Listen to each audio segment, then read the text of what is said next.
If you're lucky, we'll all go dead.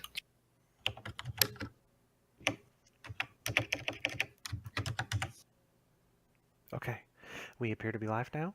So thank you everybody for tuning into this latest session of that D&D podcast's Argent Springs Adventures campaign.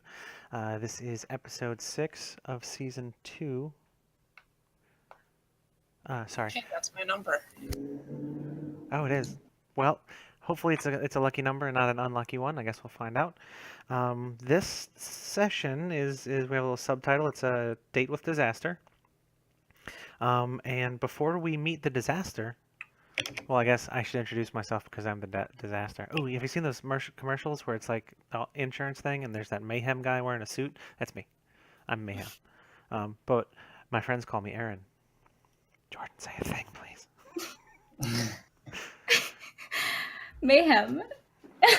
No, but hi, I'm Jordan. Tonight I will be playing Lily instead of Rona. And she is normally tasked with co-parenting the feral druid child Tibbles, but Tibbles has gotten away, so she has to keep herself busy in the meantime. All right. Next up, let's go to Alex. Tonight I am playing a cleric of the Monarchy known as Elise. She is very into the entire religion and will probably happily die in battle. All right, I will keep that in mind and offer you a battle to die in. Next up, let's go to Danielle. I am playing an immolator known as Six Voices as One. Ooh. And for those of you at home, Immolator is a recently unlocked class, and it can do some crazy shit. And It'll be fine. oh yeah, it'll totally be fine. Nothing is flammable here. There's nothing flammable that you'll encounter that is plot relevant or anything. It's fine. We are wearing clothes; those are flammable. Yeah. They're also inflammable. Fuck! I hate that those mean the same thing. I hate that so much. Oh, Jordan, why are you doing this? I had like a 10-minute conversation today about how English is stupid, and now I'm going to do it again. No, I'm not going to do it again. Focus. And let's go to Joe before I go off on a language tangent.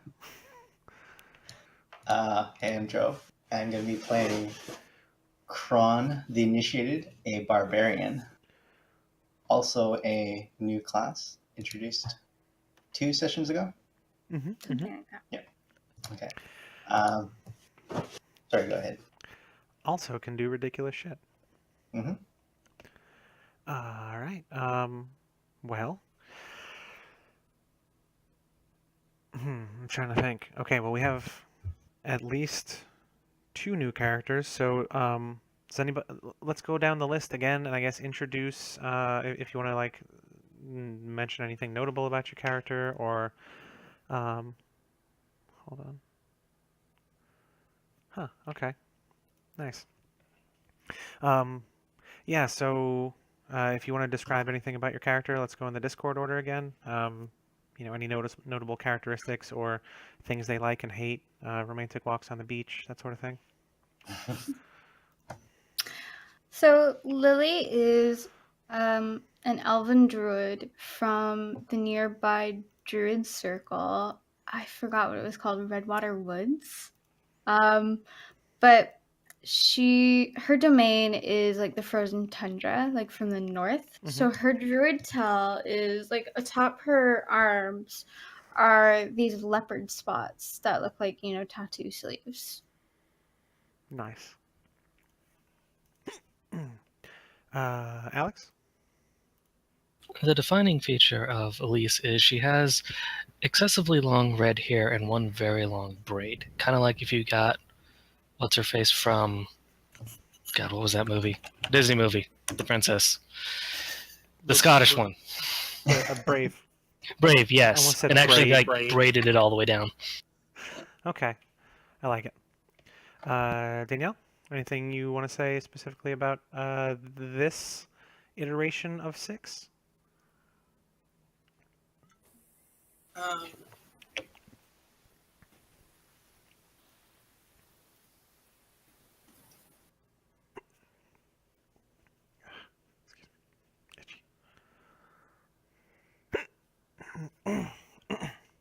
Nothing right now, I guess. Okay. Joe. Yes. Okay, so Kron is kind of a new barbarian to this whole thing. Mm-hmm. He left his tribe or was kicked out. He wasn't sure. In order to go explore a bit, his Herculean appetites include pure destruction and riches and property. Ooh, Because he kind of grew up poor, so that's fair. yeah. And he has rage issues as well. That's always good. Yep. All right. Well, I know the barbarian has that starting move at the beginning of the session. I'm supposed to ask you a question about your homeland, why you left, or what you left behind. And if you answer it, you get to mark XP. So, Mhm.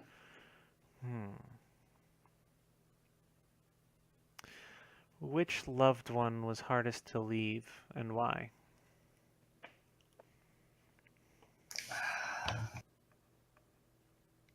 Probably the leader of the tribe because he was kind of like a father figure to Kron. Kind of taught most of the things to him, Okay. but yeah.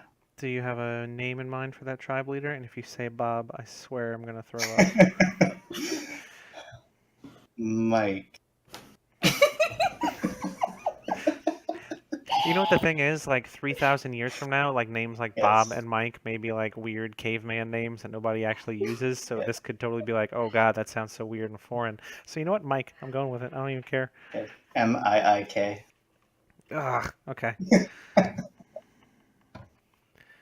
Mike Uh, the Meek. Was his wife's name Ike?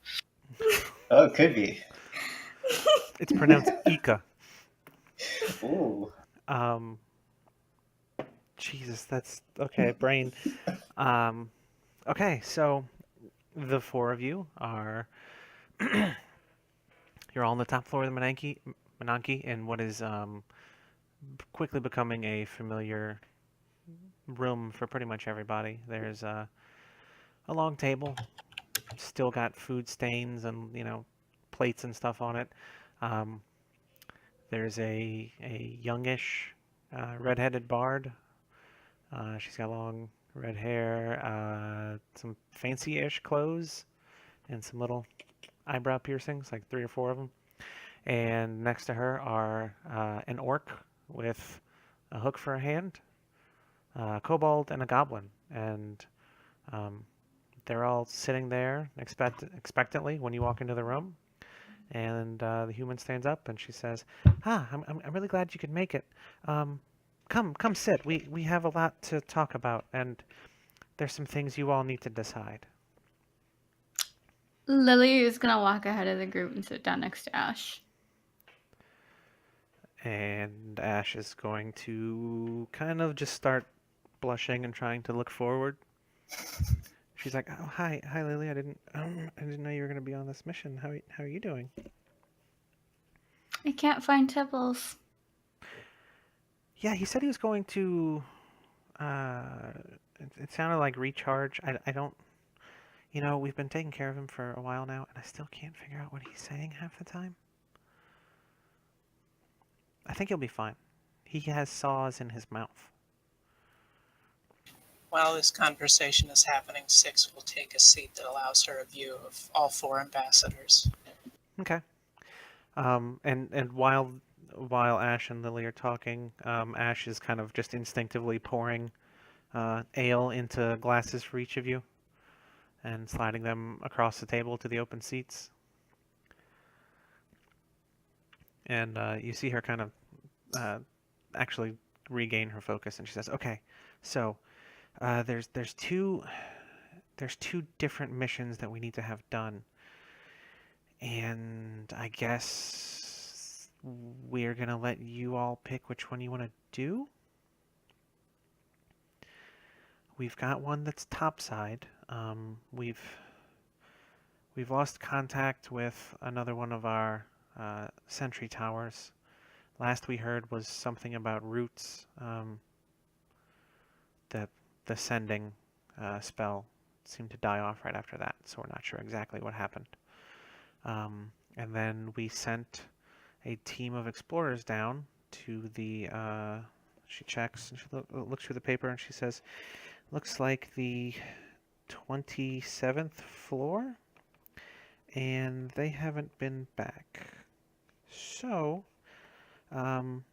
we, I guess, need you to figure out what happened in one of those two places."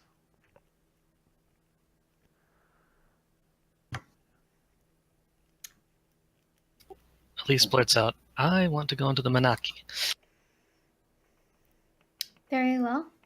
What do the rest of you think? And Lily looks from Kron to Sigs.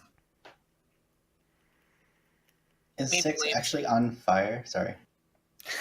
No, Or not yet. okay. Not yet. Night. Okay, good answer. The night is still very young. She just smolders. Okay. I actually did pick Smoldering Eyes. Look. Oh. Nice. I like it. So anyway, 6 says, we believe the defense matrix outside the tower is more important right now. And I don't want to influence your decision one way or another, but Lily, I mean, roots. There's not a whole lot of plant life in town, so it may be some weird druidy stuff. I'm not sure 100%. Like I said, we lost contact with the regiment out there, and we could really use that outpost for wayfinding and scouting for incoming threats. But we could also establish a forward base down underground if that is cleared, and we can determine whether it's safe or not. So both of them are strong, strategic locations that we could use. I just figured I'd give you all the information I had.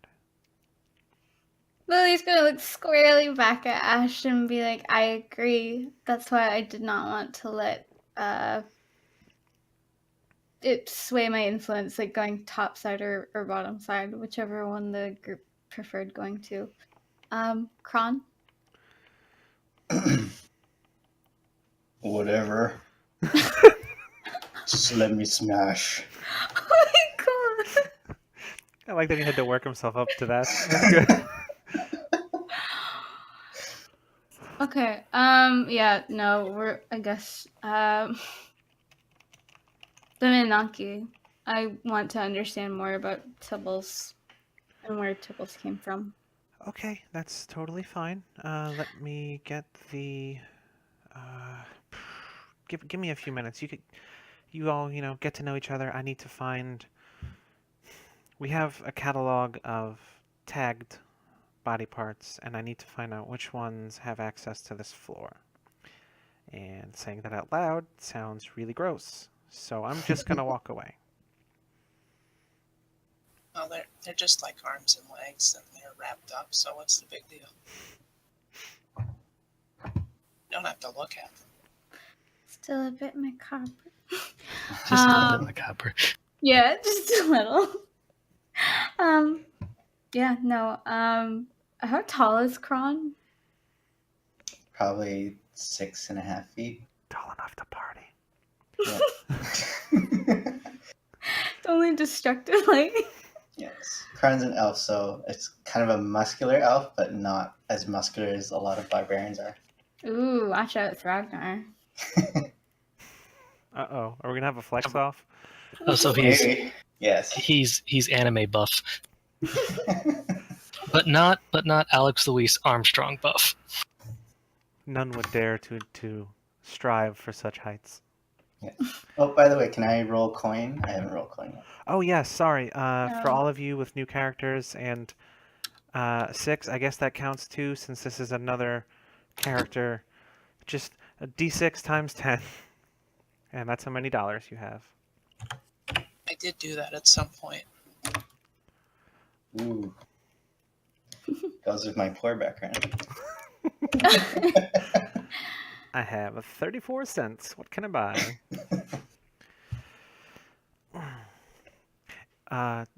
You said you rolled it before, Danielle? Yeah. Okay. Yeah, if I you rolled a remember. 4.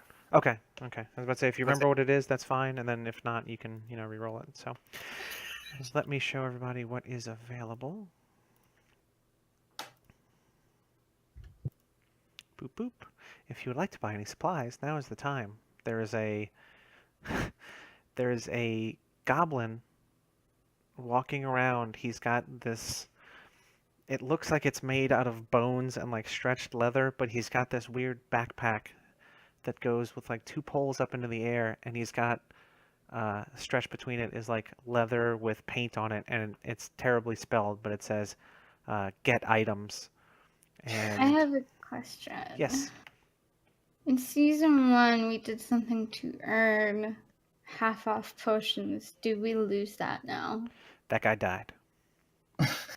It wasn't a guy so much as our garden supplies. Oh, that garden died. That garden died. Someone poured out too much booze into it. That guidance not canon. No, I think I remember towards the beginning of the season, a lot of stuff had to be abandoned, and I don't think there was a feasible way to quickly get the garden, picked up and transported. No, I figured this is something that Lily would have prioritized. I guess. Crap, I can't remember which one's better, if bandages and poultices. That's a good question. Let me check. Doop, doop. It's poultices. It's the roll times 10, right? Yes, No. for the Oh, starting money, yeah. So bandage is 4. And poultices are 7. Yeah, 4 healing, and poultice is 7, and then healing potion is 10. I don't know why I did that. You I didn't you even successfully touch it. killed the vendor. Congratulations. Hey, you need to buy stuff too. Uh-huh. Uh-huh. Killing one of the Dark Souls NPCs. Now you'll never be able to upgrade your longsword. Exactly. I've got all these weird umbilical fragments, and I can't do anything with them now. You know what? I think I'm gonna just buy up 3 poultices and herbs. Okay. Just blow all my cash at the beginning. Lily doesn't like holding money. It's gross and icky. You don't know where it's been. I mean, the problem is you have that nature sense. You probably do know where it's been.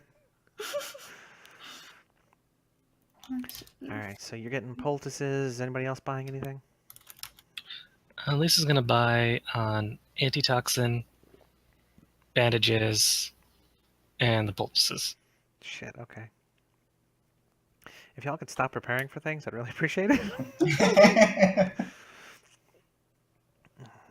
She wants to die in battle. She just doesn't want to go out like a chump. Yeah. That makes sense. Karn's gonna pick up a shield. I wasn't expecting that, but okay. 6, anything for you?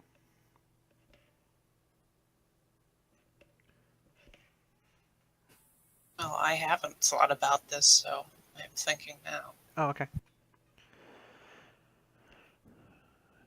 Well, Oh, shit. what? What are you shitting? What's hit points again? Your constitution plus Yeah, it's your total constitution number plus it's a different thing for each class. God damn it, I forgot to put that in there. Hold on. I'm already dead. For a cleric, 8 plus your constitution score, not the modifier. it says 6. For cleric?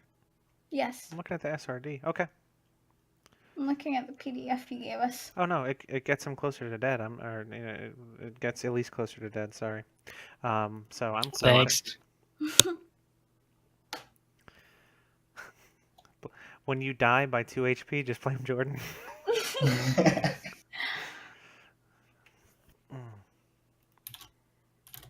Oh, excuse me. Okay. Yeah, it is different. I don't know why it is. Yeah, it's probably just a revision thing. If y'all do think of anything else you want to buy, just post it in the chat, and that's fine. Right up until we get into like the first combat, and then at that point, yeah. So Ash comes back and this bundle is a lot smaller than the ones we've seen before. It's roundish and a bit heavy, and she puts it gently on the table so that it doesn't roll, and you can kind of tell she's a little skeeved out by it. Is it a head? It's wrapped in bandages, probably. She says, This one's this one's important, so don't lose it, I guess. Or, you can if you want. It's really gross. But no, seriously, don't lose it. I need to go use my water ration to wash my hands a lot. Is there anything else you all needed from me before you headed down, or are you ready to go? I think we're all set. And Lily takes the head. Okay. Oh, you're just taking it there. Okay. Just before you come back, if you just wash your hands a little bit, I'm not in charge of anybody or anything. Yep. We should talk about some things maybe after you get back. Good luck. And she turns. Thanks. After the mission. It's not important right now. And she's turning redder than her hair, and kind of trips over herself trying to go to another room. Lily looks away. Kind of embarrassed by it. Okay. Yeah, I'm gonna head towards the elevator. Okay. So are we going to look for some lost people, or? The info you've got is down on the 27th floor. Some people went there and didn't come back. Okay. So something. Something. So yes, you all arrive at the teleporter room, and it's like a yellowish eye right now, and it's looking, and you can hear a yawn. Just goes, oh hey, how's it going, guys and girls? No, not discriminating here. Do not report me to the HR trons, please. Hello. Hi. So I'm trying to remember how this works. So who's in charge of the trip? Lily steps forward and holds up the head. Hey, lady, what's that? Okay, I'm gonna scan it. And you see a laser sweep over it and says, oh, okay. So where are you going? 27th floor. Ooh, kind of far down. Nice. She says, hold on a second, I'm gonna check something. And the eye kind of goes dim for a second, and it comes back and goes, ooh, okay. Okay. How many of you are going? Party of 4. All right, sounds like a reasonable size. I'm sure you all know the routine by now. And then No. when the voice says by now, you're turned into goo and poured through the floor. This is the first time for some of us. Well, so yeah, it's like Lily doesn't like going into the Menaki that often, but she has to learn more about towels. But also she shapeshifts so often. I don't know how much the goo thing really bugs her because it's temporary. That's fair. So yeah, for each of you, you feel this ridiculously strong compression force, and then you feel like you're being pulled, and then you feel like you're liquid, which is not a feeling that I don't think any of you could ever possibly be familiar with and remain alive, but you're pretty sure that you're a liquid. And 6, while you're going down, you suddenly feel disconnected from yourself. Like that web of individual pieces making up a whole, it kind of goes away for a second, and when you enter the 27th floor, you're you're back. Everything feels normal, but there's still that little nagging disconnect that you definitely remember. Excuse me. And when all of you arrive, it's this weird kind of tinny, like poorly processed voice. It's like, we hope you enjoyed the trip.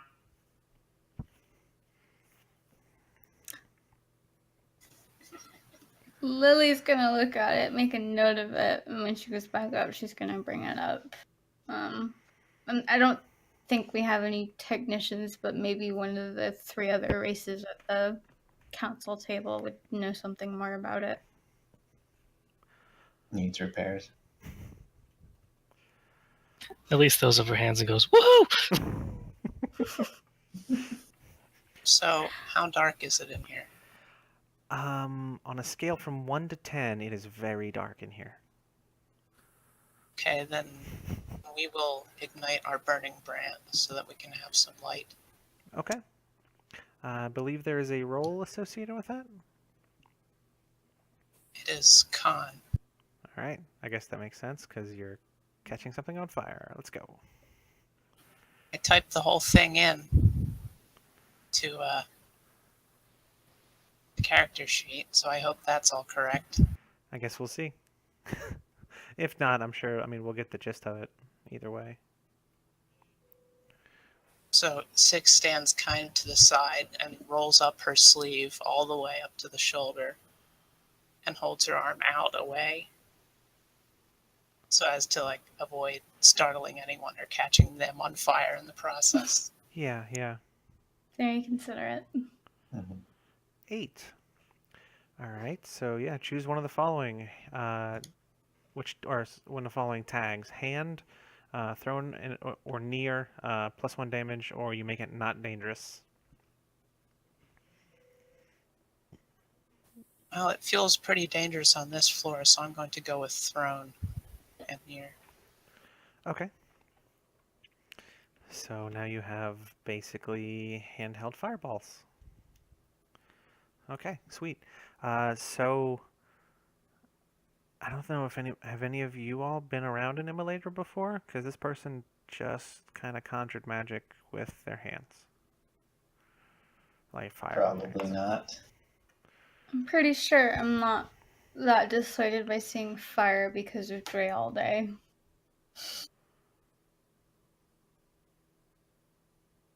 Khan's gonna stay far away from the fire. Fire bad. Fire bad. God, I remember that old video. God, we can't do that. Okay. Oh God, there's all kinds of stuff happening in this chat. And don't look at the chat. What am I doing? So yes, stuff is lit up, and I guess I'm gonna start doodling on this map over here for you. Actually, the only thing I'm gonna draw for you is this is A skull. This is the elevator room. You all can draw the rest. So I can see the map now. Yep. Ahead of you is Oh, hey.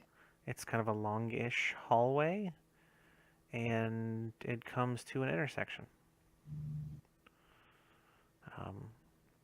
At one end, you hear this kind of, it's like a low static. If you focus on it, it's just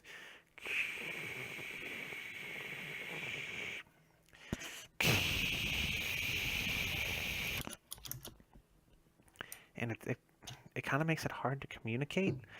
And then to the other side, you can hear, it sounds like music.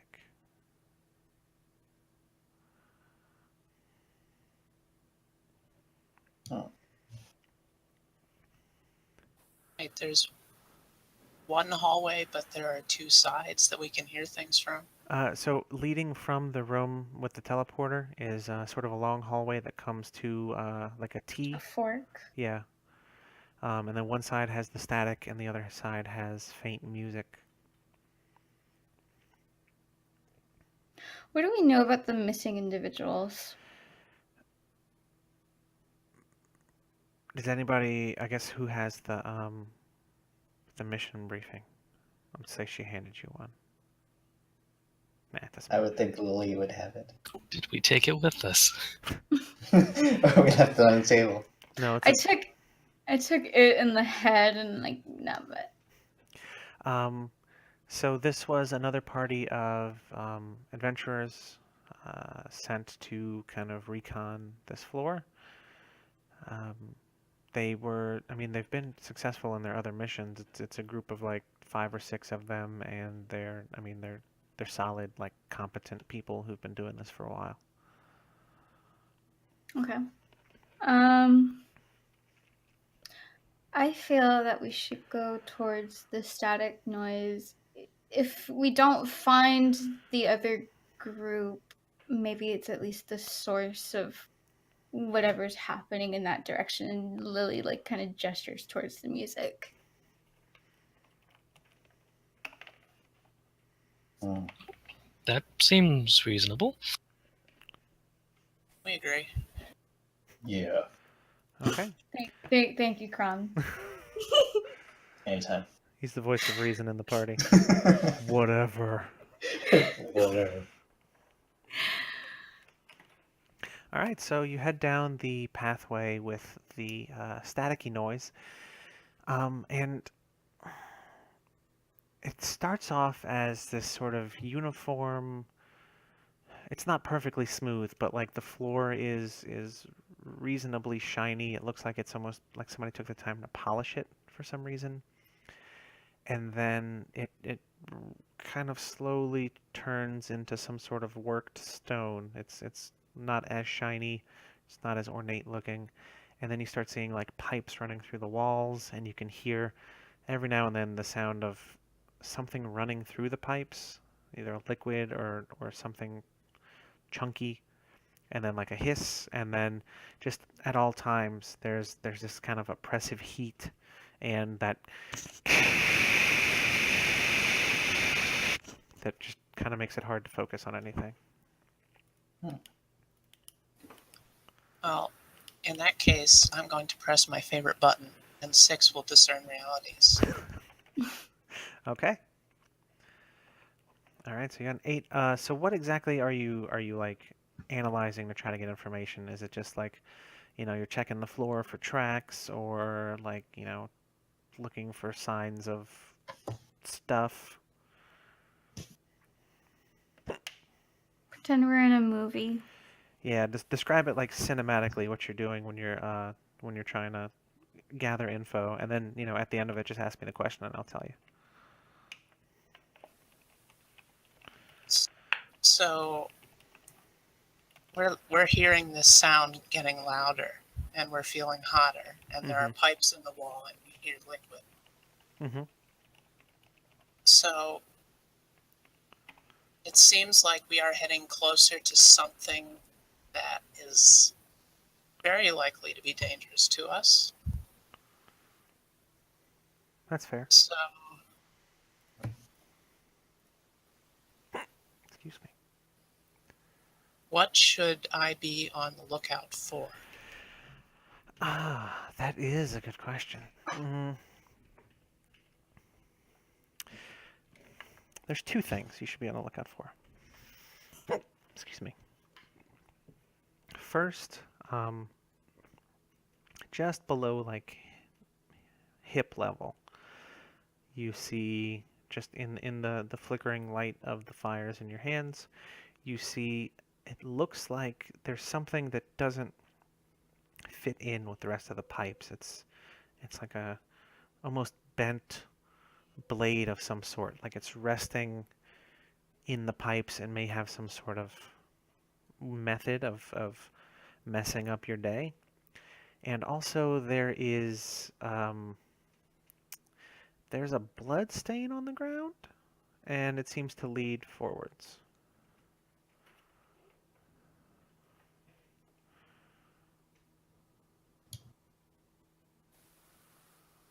That's a clue. Does 6 share that with us?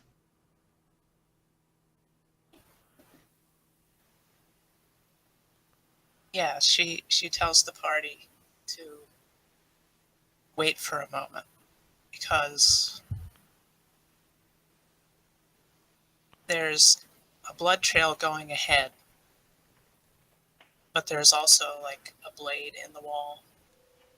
Hmm.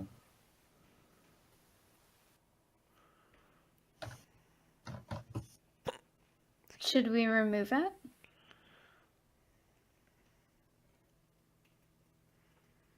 Is it like stuck in the wall or in a pipe? No pipe. Hmm. It's sort of it's positioned between two pipes to where it's almost hidden, but it's not like wedged inside of one. It looks like it can pivot on some axis and swing. Well, we feel ill-equipped to deal with this if it is a trap. Is anyone here good dealing with traps?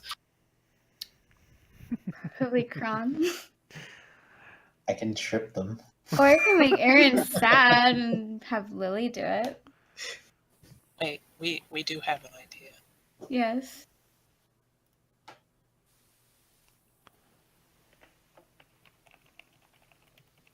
Even if there's like not sufficient time, Immolator can defy danger to, say, melt the pipes around this blade so that it would be stuck in them.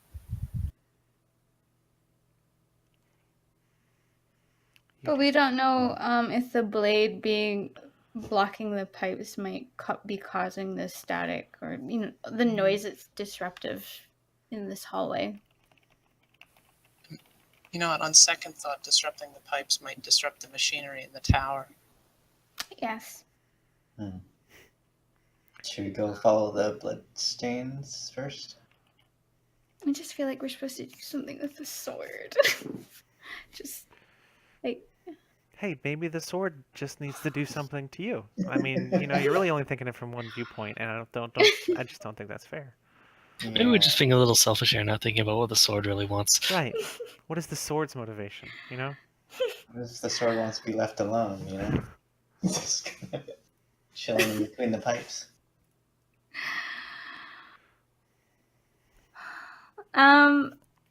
So it looks like the sword can be pulled out, is what we said. It looks like the sword can be swung from where it is currently nestled. Swung. Like it's on a hinge or something. Yes. Hmm.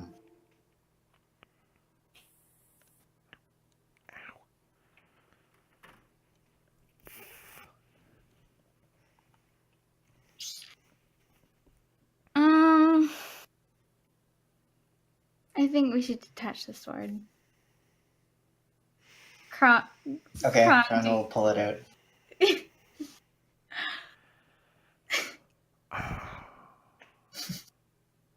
Okay. Are you trying to like gently get it out of there, or are you just trying to kind of wrench it out of whatever it's on? Yeah, just gonna try and pull it out. Okay. I'm going to need a Defy Danger Strength. Okay. Is that just a strength roll? Yeah, then? 2d6 plus whatever your strength modifier is. Okay, just click on.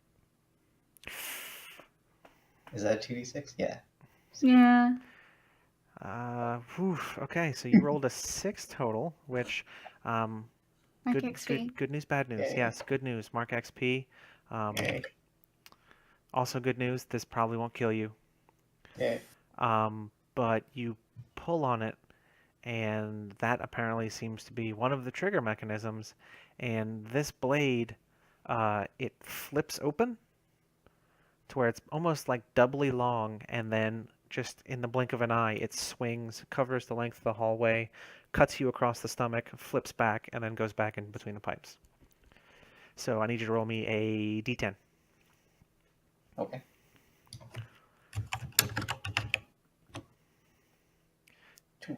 Bullshit. That's fine. Does armor count?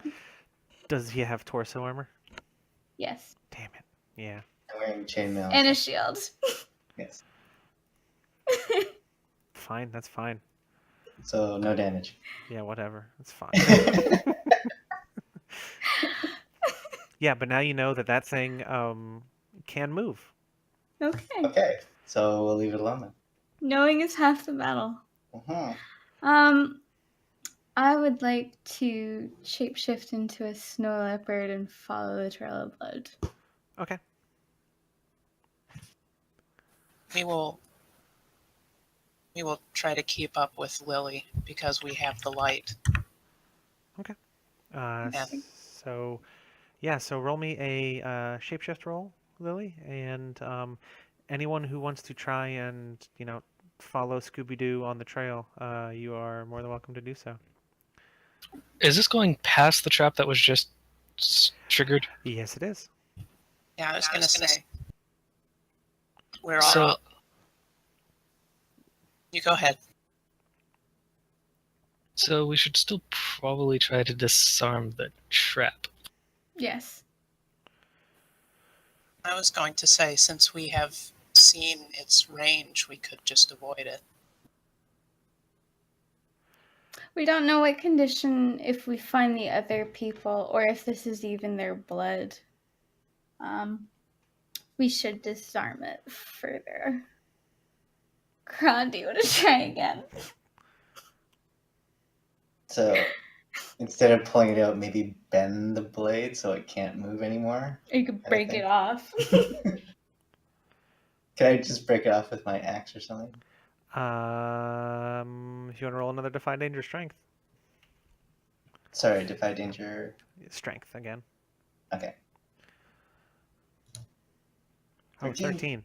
13. So you said you're using your axe? Yeah. So how does it look when you just break the crap out of this mechanism?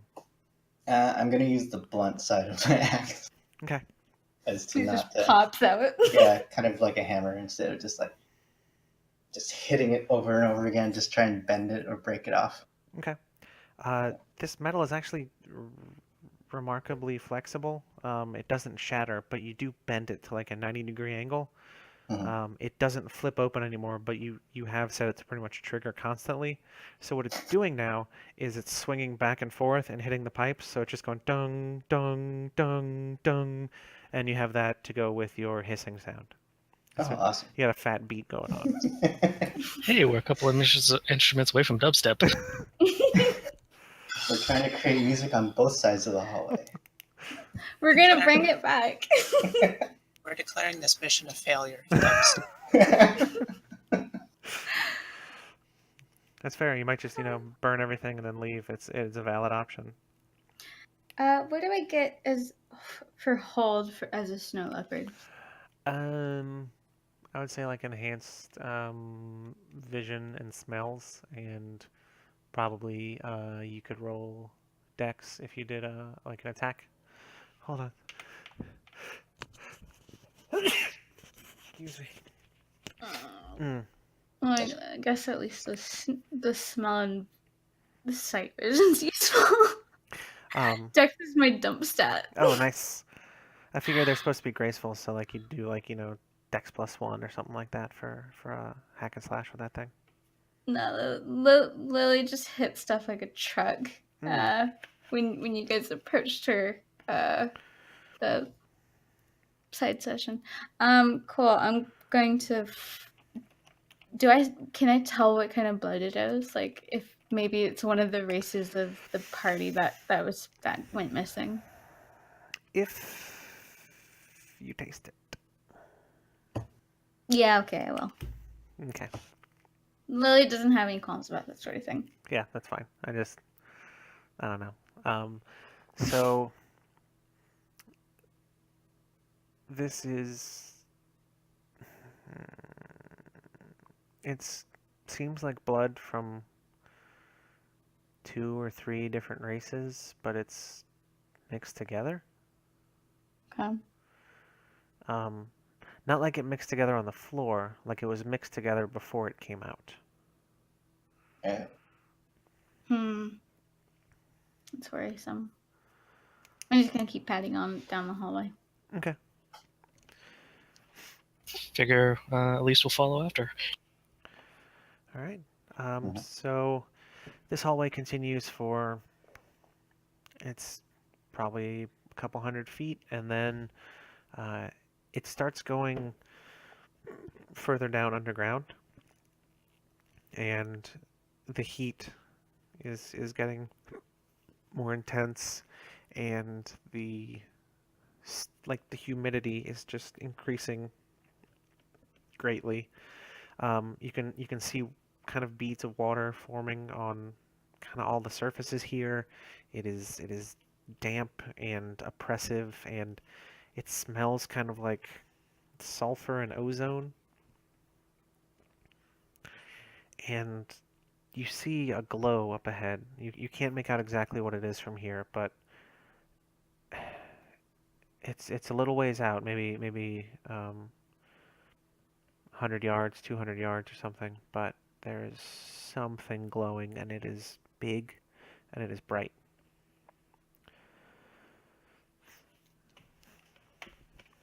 It's totally gonna be like some cave anglerfish.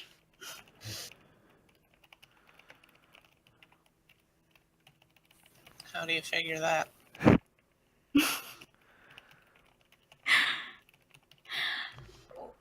I mostly meant that out of character. Lily doesn't know what an anglerfish is.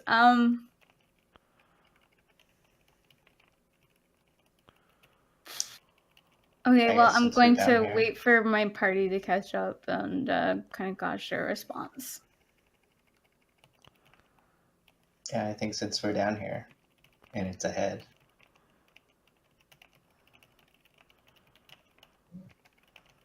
It doesn't move or anything when we get like to within sight of it, right?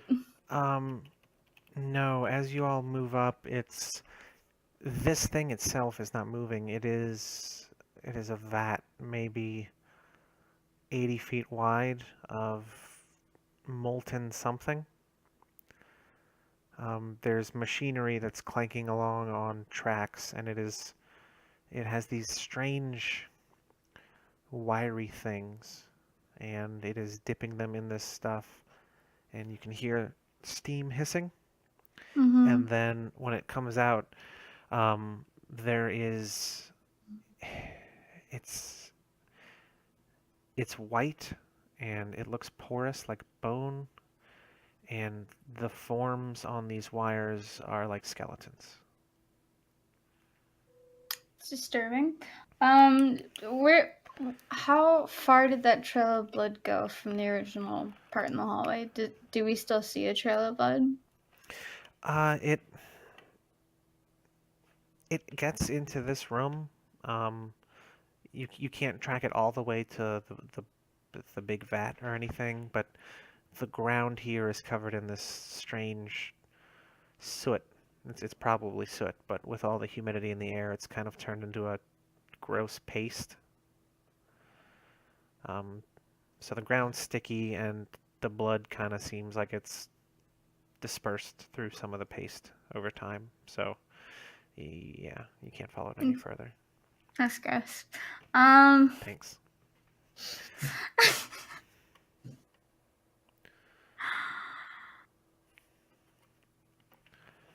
I'm gonna Sorry. have Elise roll for discern realities to kind of get an idea of kind of guess what this might be. Okay. A 10. Wow. Okay. So with your 3 questions, why don't you kind of narrate how it looks while you're investigating the scene and ask me your questions.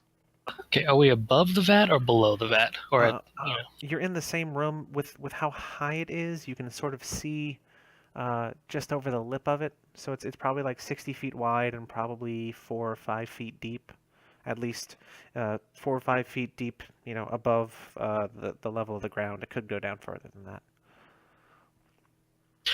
So she kind of looks into the vat and watching the skeletons go by. Kind of trying to figure out what should she be on the lookout for here. Um.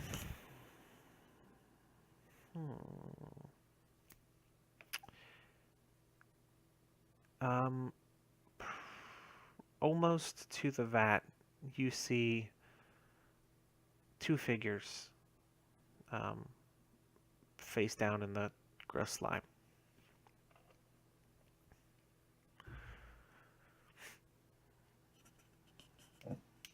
She moves a little bit closer to the vat and kind of looks at the figures. What here is not what it appears to be. These things appear to be normal humanoids, but just in the process of like trying to move them around to investigate them, um, I mean, there's pools of blood around them. They've got what looks to be flesh. They've got bone, but they're immensely heavy. So something about them is wrong. In our mission report, was there any physical description, sketches, or notable mementos to set them apart from other random adventurers in the Minaki? They were kind of the remains of two or three adventuring companies that stuck together.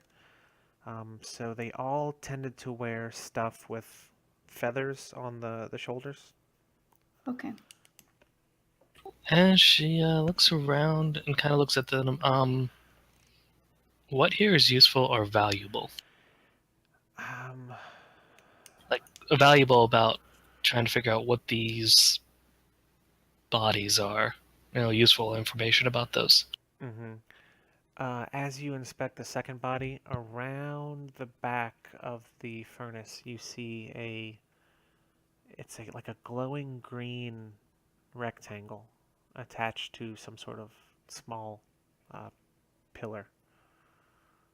It has these weird wires running to the vat. She motions for the party to come over, and hey guys, look what I found. I don't think these are people. Wow, rude. No, but how reachable is that green? Oh, I mean, it seems like it's constructed to be roughly at hand height if you want to reach forward. I feel like something's bad's gonna happen if we push it. I'll do it. Kron will do it. Crown volunteers as tribute. Yes. Always. Let's think about it first. What does Six think of Lisa's discovery?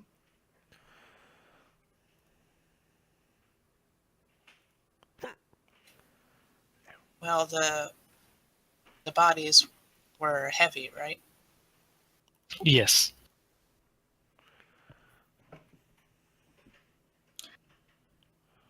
They're in a vat and it's molten, or what is it exactly? They're next to the vat. Oh, they're next to the vat. Could we maybe make a group effort to turn the bodies over?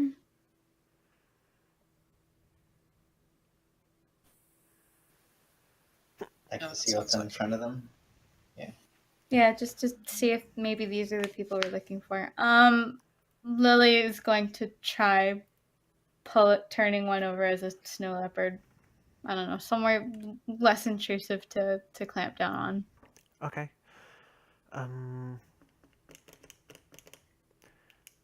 is it just you trying to do it, or is everybody working with you? I don't know. What are the rest of you doing? Kron will help. Yeah, at least will help. Yeah, well, All four of us grab a limb and flip them over. You're trying to flip in opposite directions. Okay, I guess all four of us flip Okay. someone over. and we are intentionally not using the hand that is on fire. But why though? I mean, that seems fine. Okay, so if you're intentionally not doing that, give me a second then. Okay. Okay. So, yeah, you flip it over. One of these appears to have a gash across the torso area where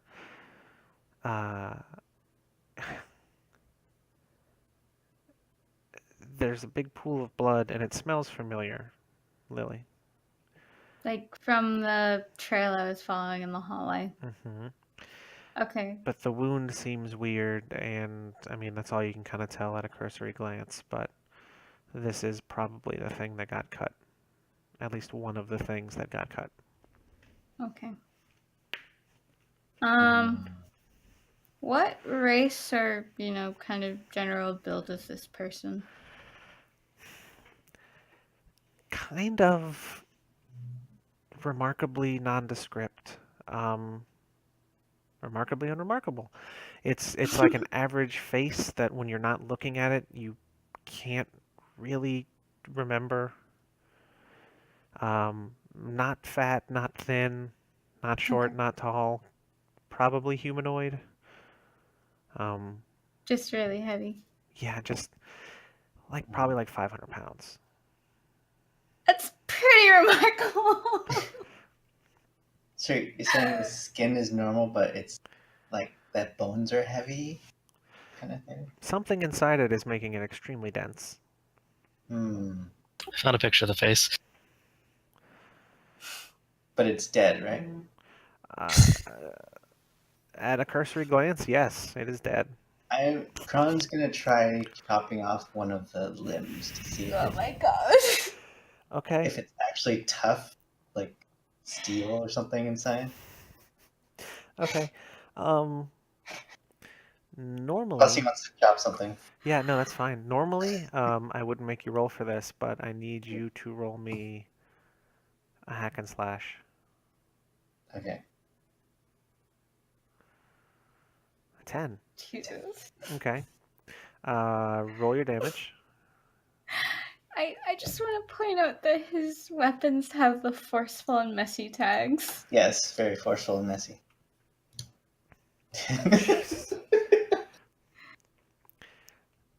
So you've never cut a living thing that took 5 hits to sever the arm off. Oh. You do it, and you do it quickly. But this is harder than anything you've ever had to dismember. But an arm kind of goes scooting across the gross sludge and rolls to a stop between its original body and the one off in the distance. And not only is there blood, there's a strange grayish black fluid that's also coming out. Oh. Kron, why on earth did you feel the need to dismember this poor dead person? Curiosity. Okay, being a cat, Lily's gonna scooch away a bit. It's like, you know what curiosity killed, right? Yes. That's not my name, though. Kron's gonna go over and pick up the arm and take a look at the bone to see why it's so tough. Okay. This arm alone probably weighs close to 40 or 50 pounds. New club. What did you say? New club. Oh, Yes. join the club. Sorry. Yeah, so it's extremely heavy, and I mean, if you want to peel this thing like a banana, you can definitely peel the layers back and do an investigation. Sure. His Herculean appetite is pure destruction. Yes. Yeah, he's that's happening right now.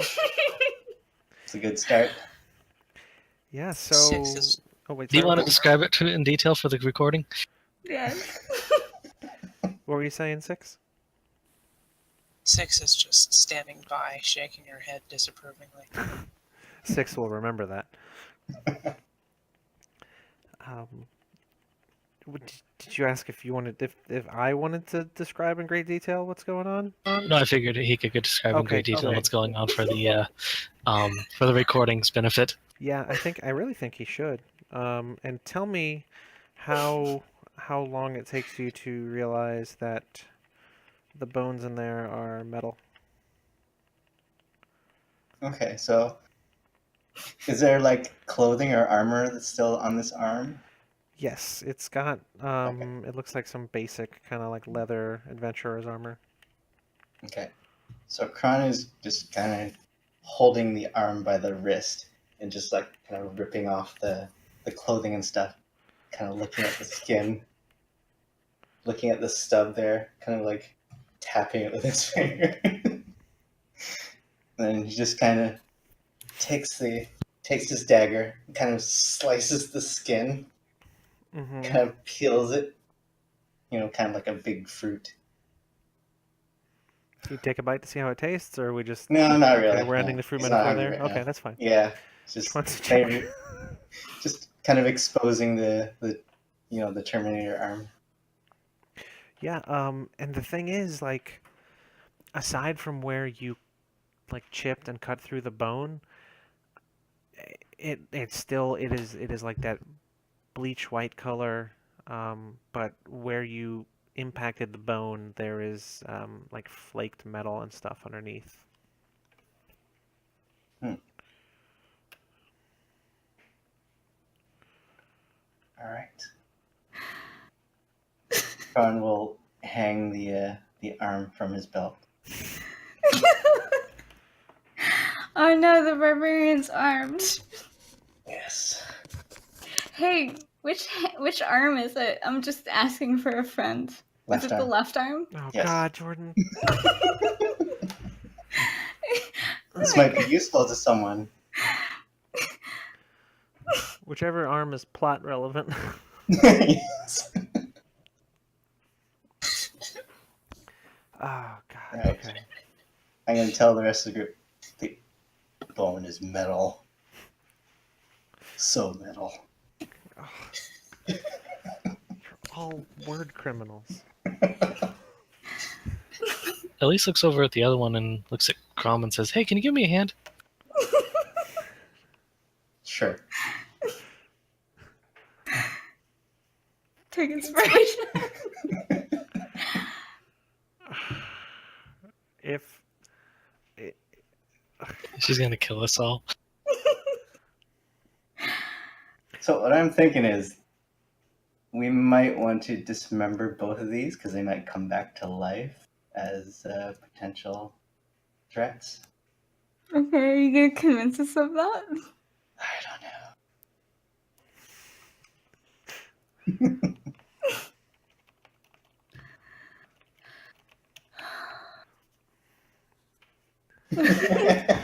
So yes, Joke's on you, Kron doesn't Kron doesn't wear pants. oh no, I'm learning too much tonight. Just kind of a loincloth. or just enough. Yeah. Kron, rather. I need you to roll me another hack and slash. All right. What's this for? Are you damaging? Are you cutting the arm off of this other one? As No, you've I been actually got to what I talked No, about. no. Oh. Kron just went over to Elise. Try to flip this one over and see if it has any Oh, other sorry. markings. I thought when you said, "Can you help me out here?" that you were asking to cut another arm off. That's just how I No. figured you guys operated. Just because we have one murder hobo in the party doesn't mean the rest of us are. At least wants to find out more about the Manaki, not burn it all down. Yes. Okay. That's Six's job.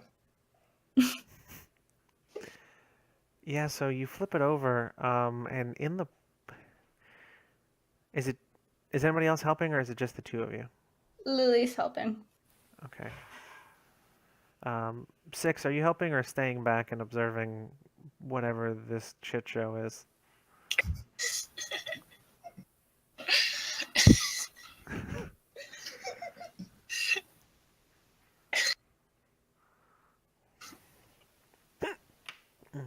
me. We're just going to watch this time. Okay, that's fair. So you flip it over, and this one doesn't seem like it's been damaged. Yet. And as its back hits the weird, gross slime crap, you see its eyes open, I knew it. And then the arms and like the elbows bend the wrong way, and the legs kind of lift it up, and it does this weird backward spider sprint thing Oh towards god the damn it. outside of the room. I'm gonna pounce it. I was about to say So we found a husk. it's gonna try and get away. So yes, I I'm gonna guess. pounce it. Yeah, you said you're doing it first, so do the thing. Also, just so you know, you've got somebody who throws fireballs in case you want to just burn this whole place and start over. Um.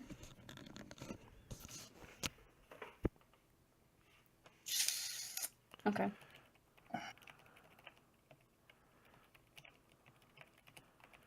Okay, you got So a 7. I'm pouncing on it. I assume it hits me back. Yeah, so roll your damage, and then we'll talk about what happens to you. 4, okay. So I'm pouncing on it, and I basically start tearing into one of its messed up, bent legs or arms to like attempt to cripple it. Okay. It's a good thing that you're messing with the limbs because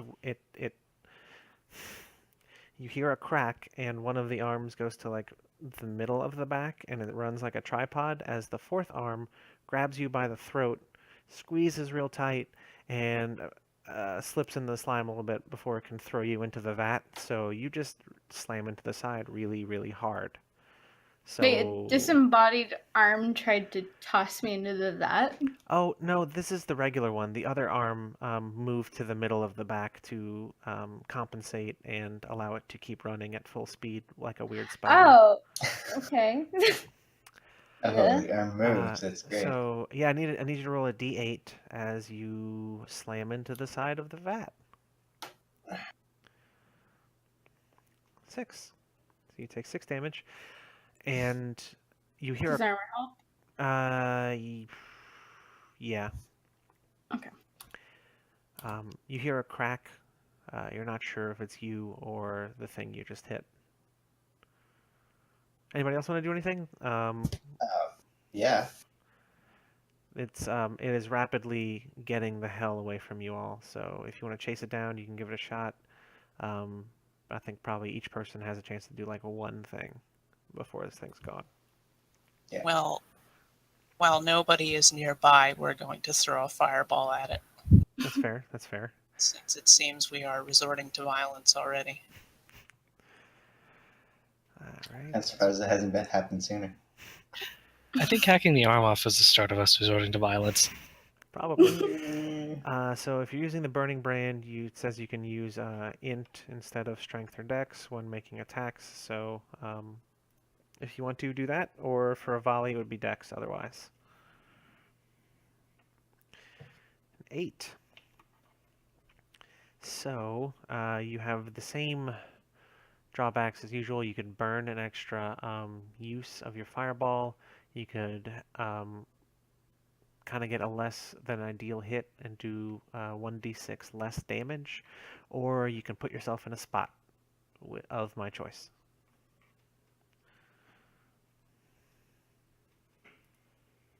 Well, being in a spot is probably the most dangerous, so we'll just use up an extra charge. Okay. So yeah, it takes 2 fireballs, but you managed to connect with it. And why don't you roll your damage for me? 4. Okay, lots of 4s happening. Fire spreads over this thing, and some of the outer layers of flesh kind of crackle and fall away, as does the clothing on top. And you can see the kind of pumping pistons and the weird grinding servos that operate the inside of this thing, kind of hidden underneath the bone.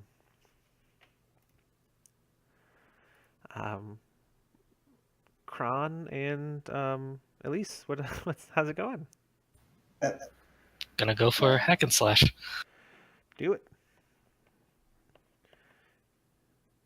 Oof. Okay. Okay. Okay. What this thing does is you're swinging and you're absolutely sure you're going to hit. That arm that threw Lily grabs your weapon in midair, flings it, and you hear as it flies behind the vat, you hear some weird sparking sound and a green light flickering out. Did it just hit that rectangle? There's no way to tell, really. And Kron, what's up? So Kron is kind of caught off guard because he was just kind of helping roll it over. And after seeing all this, after seeing all its flesh and clothes burn off, he's going to try and take a swing at it, but in the confusion, instead of grabbing his axe, he grabbed the arm. He took off the other one and goes to swing at it. All right, that's pretty rad. Yep. High five, bro. Hack and slash. Hack and slash. Okay. 12. 12. Would you like to do an extra d6 of damage but expose yourself to an attack? Why, yes. Nice. Oh my god. All right. So roll your damage plus the extra d6. D10 plus D6. You don't have to do the damage thing, just roll it. So would this be one of my appetites, the D6 plus D8 thing? Or was that No, that's that would have been for hack and slash. Okay. This is never your mind. damage thing. So D6 plus D10. Yes. And then we will decide how you are maimed. 11. 11. Okay, wow. 11 with the metal arm. Let me see. It's come quite in handy, hasn't it? Yes. Trying to see what item we have. Yeah. So you hit this thing just square in the head, and it stops moving. Just there's no slowdown. It immediately stops. You're sort of taken off guard. It plants both arms and with its last bit of energy kicks you as hard as it can in your knees to try and make them go the wrong way. So D10. Okay.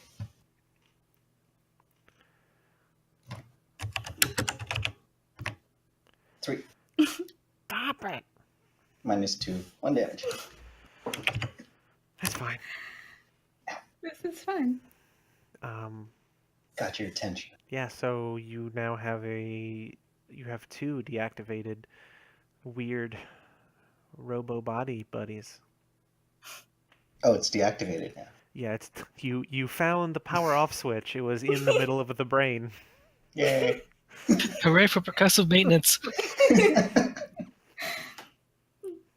Let's Might hope be it wise doesn't. to melt these down so they don't get back up, we think. Agreed. Would throwing them in the vat do it, or would that just revive them? I can find out.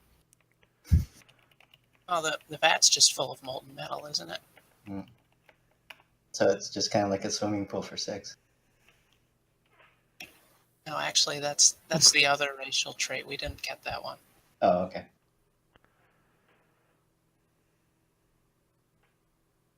So okay, we're tossing both the bodies into the vat, or were you just burning them?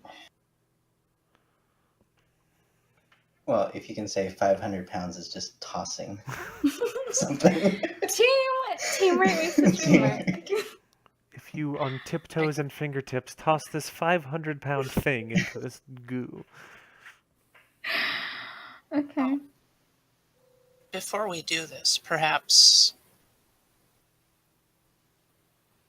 we are loath to say this, but Kron, would you remove the head from the other one? Gladly. Back. Oh, Ash.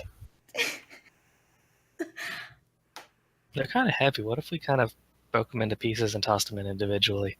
yeah. I agree. Okay, so I just to get this straight, you guys want to cut the bodies up and throw them in piece by piece. Yeah. Is the current plan. Yes.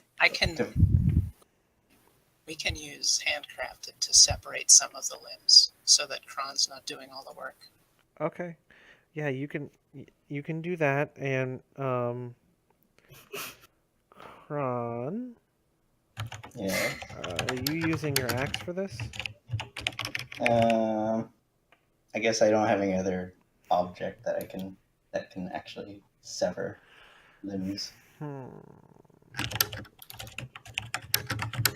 I want to know what so when he hit it with the hand, what that being messy and forceful looked like, because it's whenever you wield a weapon. Just slap the face right off it.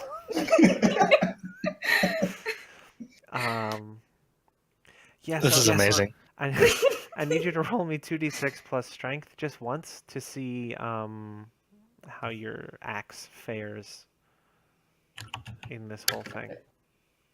My strength bonus. Yes. Yeah. 11. It's sharper. What the fuck? How did this happen? I sharpened my axe on their bones. Rage. Sharpened by rage. Yes. So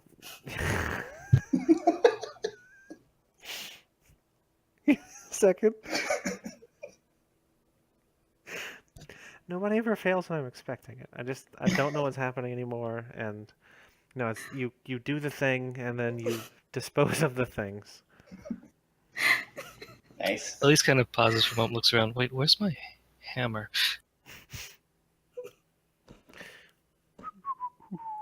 Well, okay, so I got hit in the hallway. Would I have seen where it went when the thing knocked it out of Elise's hand? I mean, there's still the thing, the green rectangle making weird sparky, flickery things.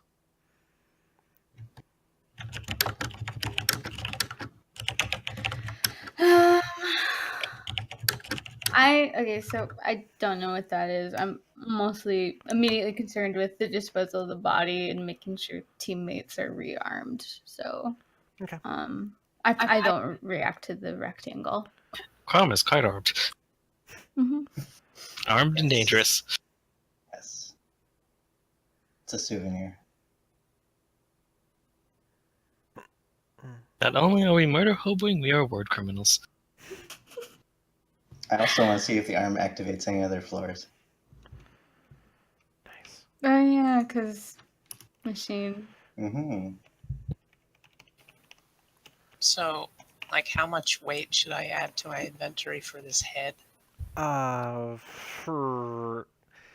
trying to think. An axe is like what, like 2 weight? One-handed axe is 1. A two-handed sword is 2 weight. Okay, this thing weighs more than a two-handed sword, so let's go Okay. 3 weight. Okay.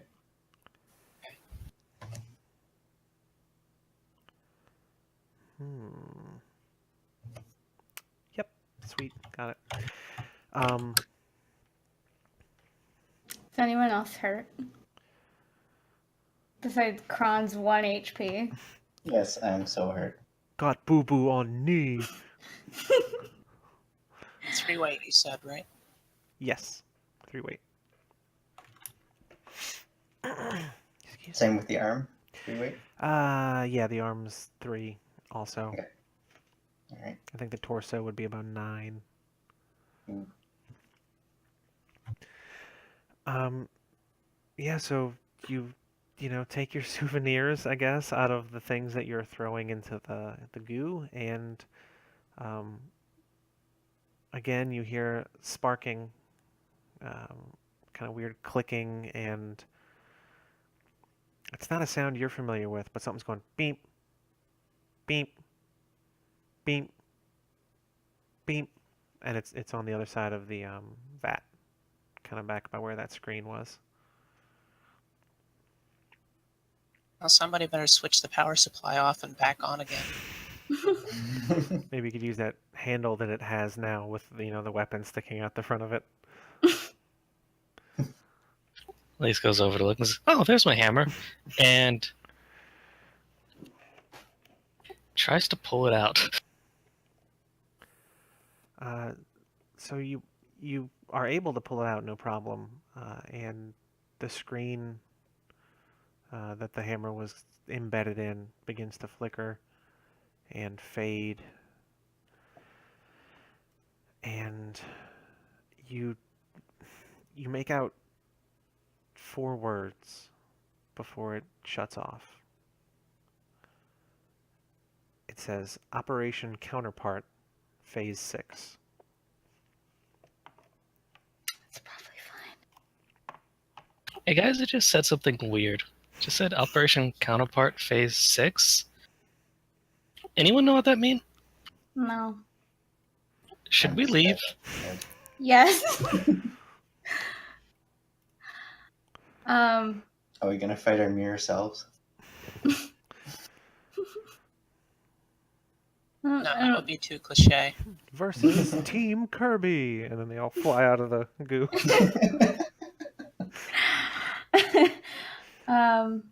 Yeah. I think when Lily hit the wall, she transformed back into an elf. Okay.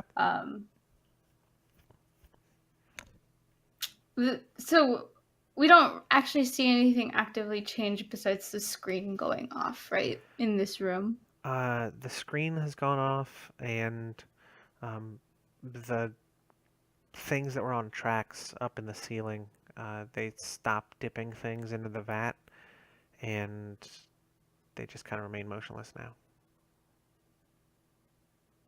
That's good. Okay. Well, I don't think any of us would think much beyond that, other than we broke the machine. Do we still hear static? Yeah. I would like to know that as well. Not really as much. You still hear the hissing from the pipes, and the weird sounds of stuff flowing through the pipes, but the hiss seems to be going away. It's kind of like the last bit of water slowly bubbling out of a pot. It just kind of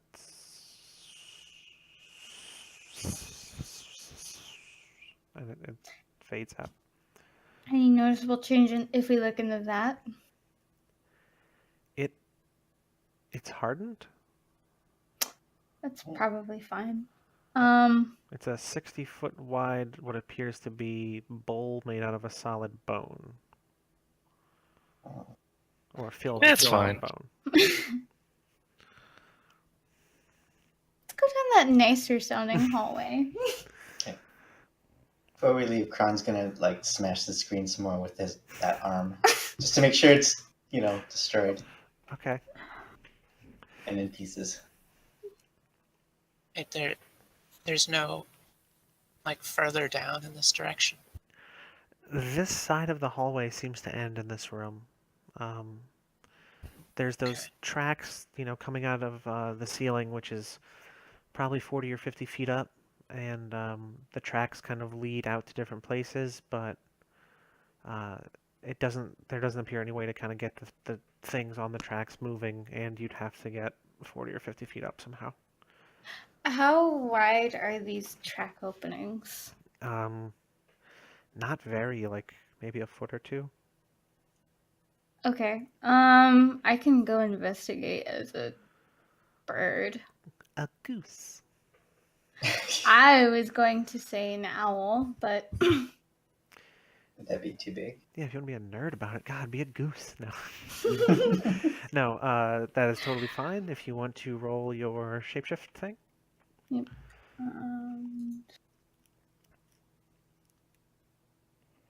Okay, I put it at the bottom, like a reasonable person. Hole 2, 7. All right. Blah, blah, blah. Any innate abilities and weaknesses of the form.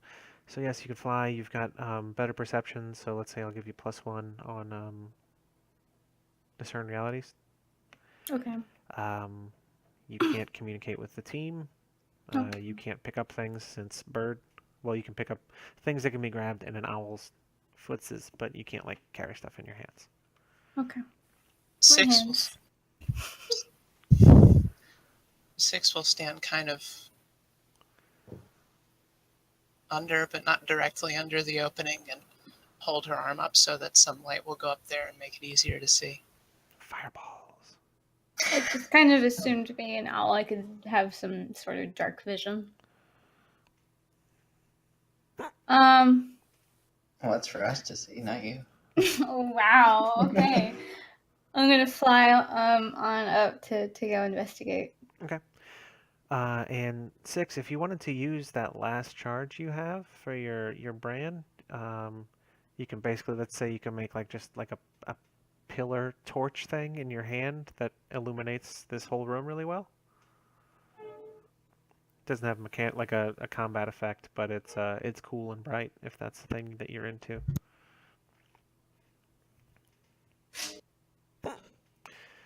And, Well, yeah, that sounds pretty good. okay. So just let's say when Lily gets back into the room, we'll mark your brand as expended, and you'd have to, roll again to use it again.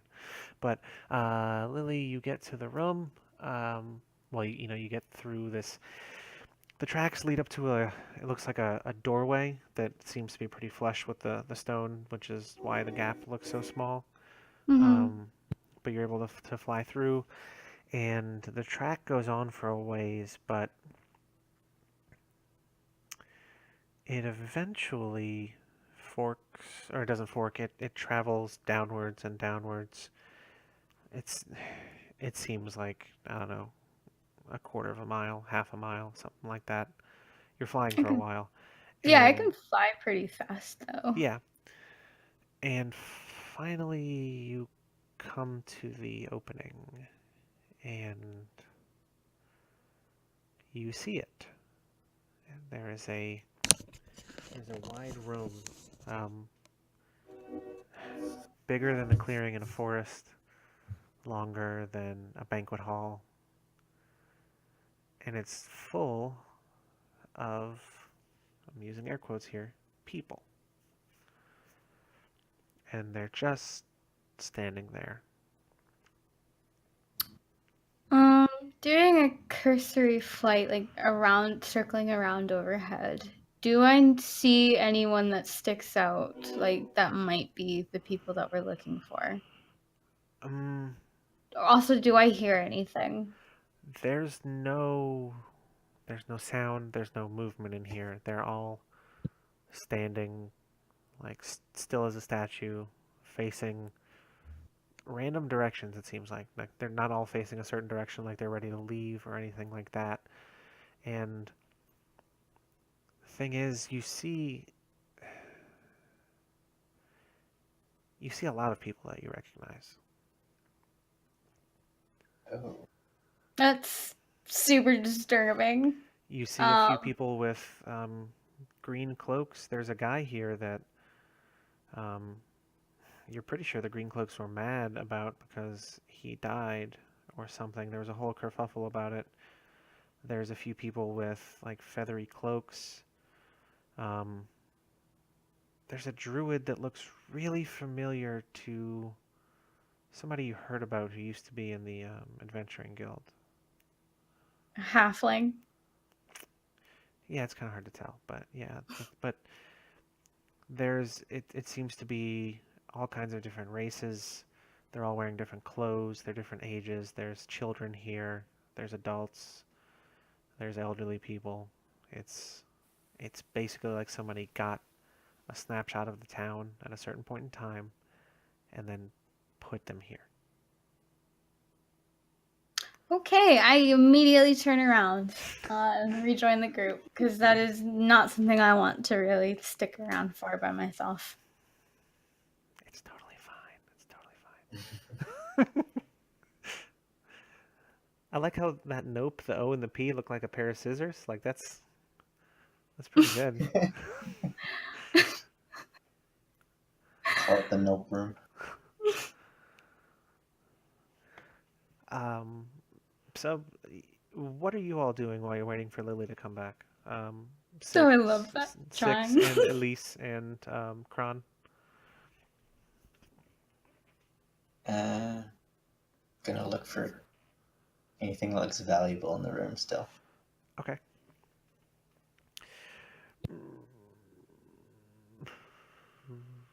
Oh, I know. Hmm. Try to get a sample of the sludge on the floor to give to Ash. Okay. Maybe it'll be useful. Or figure out something goes up with it. We're gonna have so many presents for Ash by the time we're done. Man, Not Honey, sure we she'll brought like you a hat, some sludge. it's a real shame we're not recording this tomorrow, or I would have called the episode Ash Wednesday.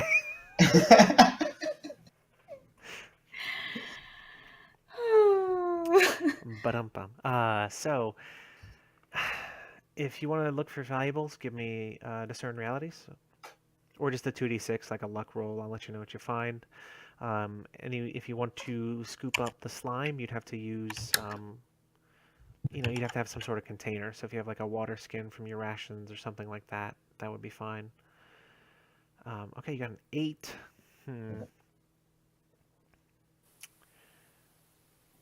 Actually, I gotta get up for a minute. Sorry. That's fine. We can rummage through her adventuring gear and find a A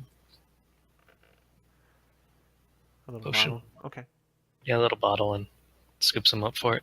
sure. You now have 1 bottle of gross blood sludge. That's going in my item gear. Into the collection. For those of you at home, the inspiration for this is the slime that coats every street in the French Quarter. It has a unique smell to it. Like blood. If only, if only. We're gonna keep on trucking. Kron, you find a pouch of. They go around. God damn it! I gotta stop looking at chat. Kron, you find a pouch of. It seems like coins. Oh, take it. Most of the coins you've come across have imperfections from being used and, minted differently.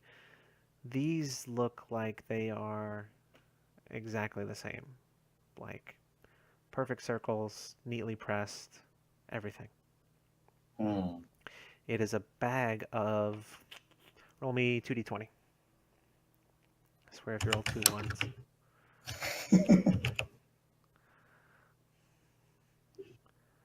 Wow, that's a very good roll. You have 34 air quotes coins.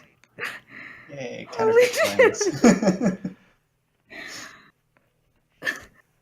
Can I have your dice, babe? Whoa, not on air, Jordan. Damn.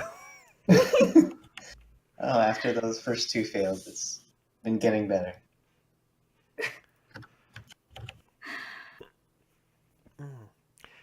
So let's say around this time, Lily scoots on back into the room from the air. I am a scoots. very fluffy, panicked bird.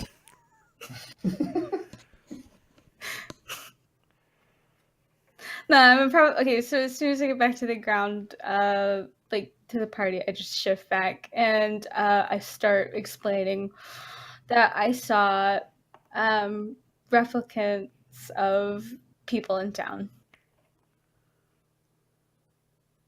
Replications, I don't know. There were, I could not count how many, but there were various people from the Green Cloaks, townspeople, children. It was a very large variety of different individuals that were just standing there, facing in different directions.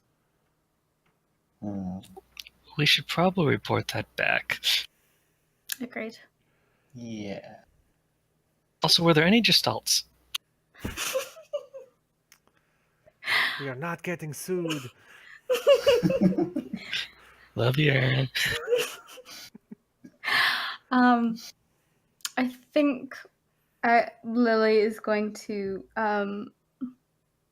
maybe suggest that we go back up to the first floor before we continue our search, just because that is such an incredibly disturbing thing to have discovered here. Back to the save point. Hey, Elise agrees with that. What'd you say, Danielle? So, I just got back. Did I miss anything stupid? Yes. I mean, if you've missed more than 45 seconds, you know how this podcast goes. You've missed a lot of stupid.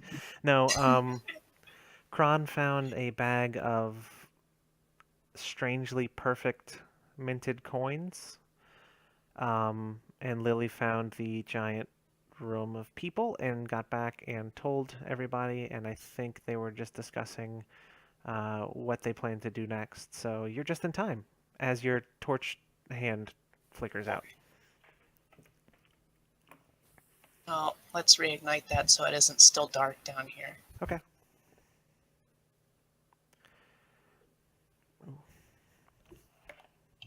Nice. 13. Nice. Oh, So what 2 flags would you like? I'm going to take the range tags again, and I'm going to remove the dangerous tag. Oh, man. Fire safety is important. Yes. Only you can prevent Menanke I'm burn gonna down. knock you fire. Do you have a catchphrase for that, like light our darkest hour? Hmm. Do you have a catchphrase? I 6 is above catchphrases. Oh, oh. wow. So disappointing. Maybe 5 wouldn't have been, but 6 doesn't play with that shit. 7 has nothing but catchphrases. Yeah, it's weird. It's a weird cycle. 5 is obsolete. We don't talk about 7 though, so let's not. Sorry, I'm completely losing my train of thought. So yes, what is the general consensus for what you all want to do? Lily thinks we should go back to the first floor to tell Ash about the creepy room, the vat with the machine, and we haven't found the missing people yet, but those are both very disturbing discoveries. So we should, yeah, Lisa agrees we should probably go back and tell everyone. Yeah, so if something happens to us, at least they have this news. Okay, that seems, I mean, relatively unanimous. So congratulations, you made it back to the teleporter room. Hooray! Yay. I hold the head up to the eye. Which head? Damn it! I was gonna zoom in real close and be like, but which one? And then you ruined it. So Sorry. thanks. No, it's fine. No, yeah, I'm gonna hold up the one that Ash gave me. And then we're gonna go back up. I'll tell her about the fork in the road. We didn't go to the other one with the music yet, but we thought it was more important to come back with the information alive instead of just pursuing that other thing, because maybe that's what happened to the last group. Yeah. So I don't feel like talking like the weird robot thing. So you're back on the first floor. Okay. Oh wait, this is the one that's all glitchy. Yeah. This one, Danielle, roll me a d10, please.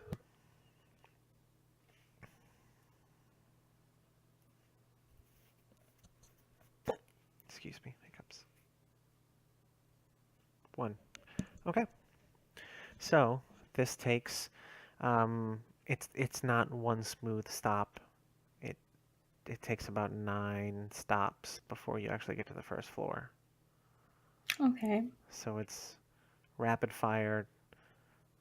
Goo person, goo person, goo person, over and over and over and over. And you're pretty sure in a few of those instances, like, you had somebody else's arm and, like, you were seeing out the back of your head. And it's all fine when you get to the final destination, but, like, some shit went wrong there. Final Destination is not good. Can I ask a thing about what just happened there? Yes. I think so. Kid pressed all the floors. We're like the 4 of us kind of getting mixed and matched. You were Jeff Goldblumed temporarily. Oh, so that means the other 3 might have. Oh, shit. Oh, shit, that's true. That might have been very interesting for the other 3. We saw things. Yeah, so We felt things. I need an adult. you temporarily I have like gained perspective outside of your own thing, and you felt like this weird connection, and then that was ripped away from you like 2 or 3 times in the trip. That's a really good point. Thank you. I like that. When we get to the top, Lily's just gonna trek on forward, shaking off thinking about that. She just tries not to get overwhelmed by stuff like that. And there's so much unique things that come along with being in the Menaki. She would be overwhelmed if she tried thinking about every single one of them. It was just, well, that was weird, and you just keep on trying. Talk to Ash, and it's just going over to the table or wherever Ash is. Yeah. So the orc, you get there, and I don't think Ash was expecting you guys back so soon. She's talking to the orc, and she's maybe had a few drinks, and she's like, I'm pretty sure I'm gonna tell her, and then it'll just be out there, and we can figure out where to go from there, And the orc's like, ugh. It seems like this is a thing he's heard several times before. Sorry, go ahead. How many of us can hear this now? Oh yeah, it's you've all walked up, and she's slightly intoxicated and not paying attention to people approaching. So this is why you had the beer. Oh god. So like it's too late for us to wait a moment while Lily goes on ahead. I mean, that's up to y'all. If you think that's who this is about, then you can have that conversation. But Ash is I think we should all just barge right in. If she says something she is gonna regret everyone hearing. So Lily kind of goes up and basically slams a hand on the center table. We need to talk. All of the color immediately drains out of her face, and she's like, how much of this did you hear? And she's slowly sinking down in her chair. No. Lily kind of like waves a hand. Not that. Downstairs, we found something. We found several things, and it is disturbing. I'm probably reaching for some blank parchment with charcoal, and I'm trying to draw a diagram of the 27th floor, describing the machinery, the vats, the people that had metal inside of them. Inside? Yes. Not like armor, but inside? Yeah. But I'd probably jab a finger or like my thumb over in Kron's direction. He helped dissect them. I put the gun on the table. 6 will go ahead and put the head on the table as well. Elise is going to put the vial of gross blood sludge on the table as well. Just, hey, look, there are souvenirs. This is the worst, weirdest birthday ever, she says under her voice. Okay, We didn't know it was your birthday today. I didn't mean to say that out loud. I'm sorry. In it's any case, happy birthday. We bought you body parts. Oh, you shouldn't have. Well, since you gave us one, I guess that's how friendship works when you're an adventurer. Okay, so wait. So I mean, there's metal. There's metal creatures in the Menanki. They try to make them look like animals and things. Big metal cats and big metal birds and snakes. It's just a thing. It's a weird thing the Menanki does. Why is this such a big deal? This is metal inside of corpses. One of them was bleeding from a wound. I don't know how it was caused. It came back to life to attack us. And then I went to go investigate the track, and I'm like drawing some more with the charcoal. And I'm explaining to her about the really, really long hallway. And then at the end of this room, there was this ginormous room. It was bigger than anything on the first floor, I'm sensing. And it was filled with like people, and like this is the part where like Lily kind of like lowers her voice. There were copies of people, like townspeople, other adventuring guilds. These like townspeople here? Yes. Um, Like, I don't know what we still have to look for the group you sent us down to look for, but I wanted to come back. I wanted to tell you what we saw, and then we're gonna go back down. oh, okay. Thank you for the update. Did I see a clone of Ash while I was down there? I mean, there's a lot of them, so it's really hard to tell. A lot of clones of Ash. No, just a lot of things there. It seemed like you got out pretty quick, so I A gave whole you a pile few of ash. highlights. Yeah. You brought back a bottle of it. I mean, come on. No, it's you don't remember seeing one. Okay. And then we're dropping off the body parts and other things. I'd probably give some sort of warning that the things that they were attached to came to life, so somebody should supervise those. We've got some good Menanke stuff people. I'll put them on this.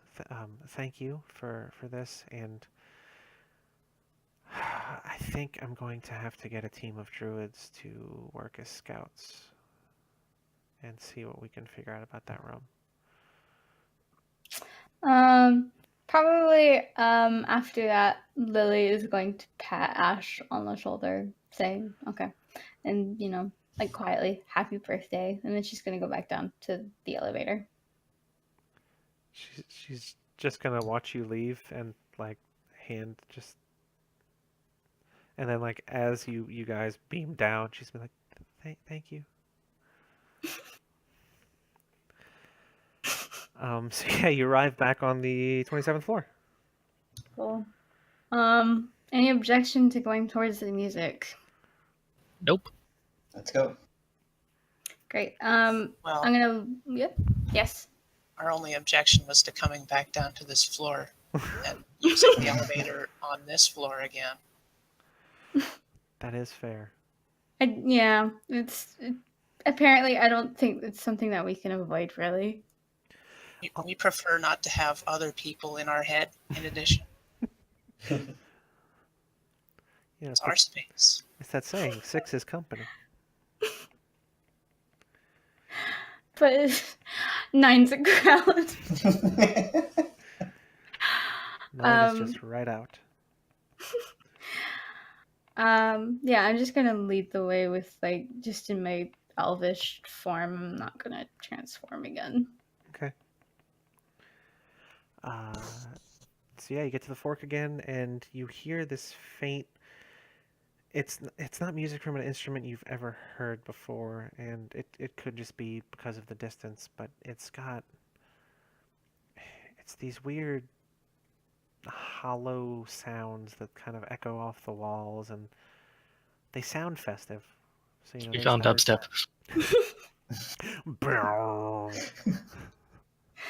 Mission's off.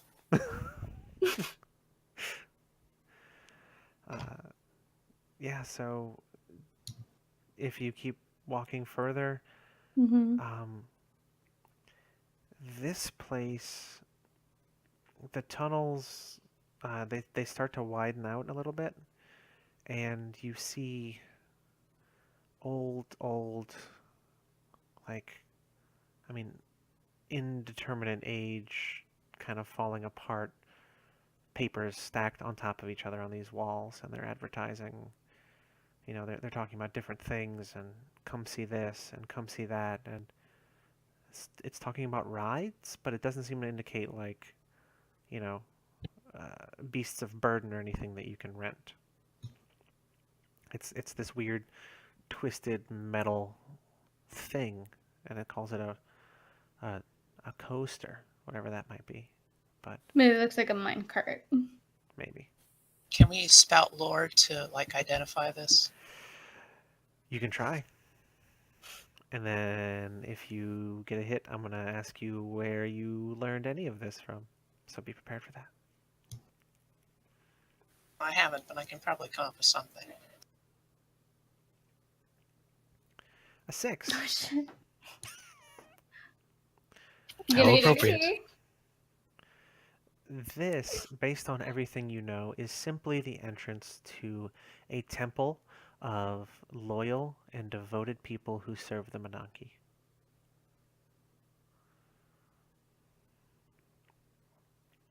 So when I think coaster, I think loyal people. Elise is all for checking it out now. So we're just assuming this because we've never seen a temple in the Monarchy before. Yeah, it's just like, oh, well, these papers are obviously from the past, and somebody who collected this many papers is obviously a fan of the past, and the Monarchy is ancient, and those for some reason were just tied together in your brain, and you were like, got it, that's what it is. Also take an XP. Sounds about right. Do you share that with us, Six?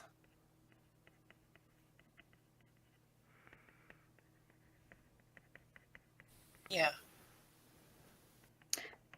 Perhaps it's something that Father Killian would be interested in later. And I'm gonna take one of the flyers. Okay. We have not met Father Killian, but we would be interested to hear his view on this as well. I met him at the Druid Circle when Ash and the rest of them came to help us in our time of need. I say as I roll it up and tuck it away.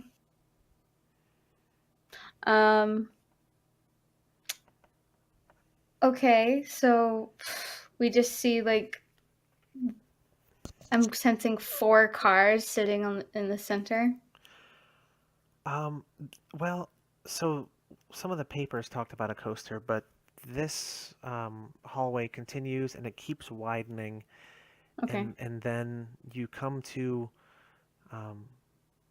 it's these weird glassy letters kind of stuck in the top of the door frame above you, and it says, "You're almost there." And it's got an exclamation point, and the exclamation point is blinking very, very slowly, but nothing else is blinking. And then after that, you round a corner, and you are in outside. What? Outside. But we're 27 floors down. The sun is up. There are trees. There's a breeze. You can hear music playing. There are these booths with weird bandagey looking people. And no. in the distance, you can hear mechanical noises and these weird boxy things flying along on these metal tracks, and there's people dancing, and it looks like some of the townspeople from above dancing, and they're happy, and they're just having a good time. We have some experience with a weird bandagey person already. Do these look familiar to us? Oh yeah. All 6 of them look like that weird bandagey person.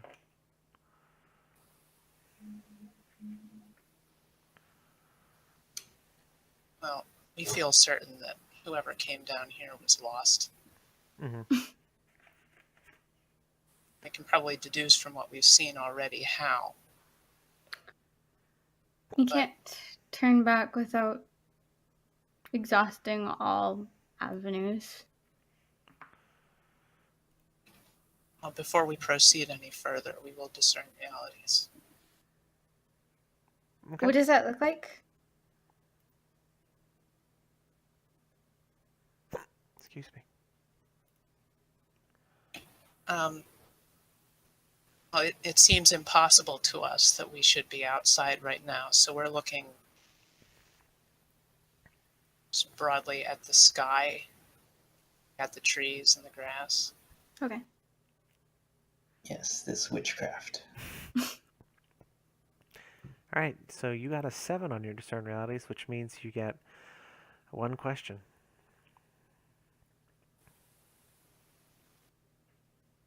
What here is not what it appears to be?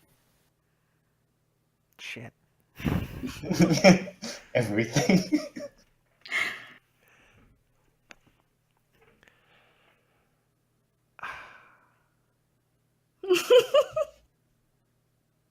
There's one thing that's not what it appears to be, and it's the sun.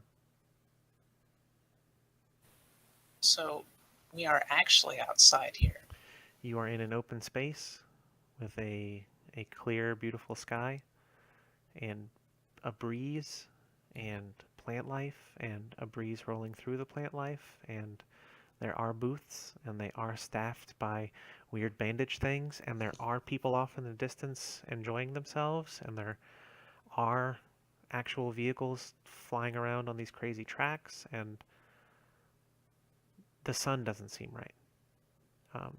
Very like you being someone who knows about fire and the like, you can feel like the heart of this thing, and it's artificial. But the rest is real. Should we go talk to the bandage people? No, you shouldn't do that. Okay. Can we hack at the We're being a bandage bit people? Kron, no. Okay. And then Kron like sits down. Gonna sit down cross-legged, pouting.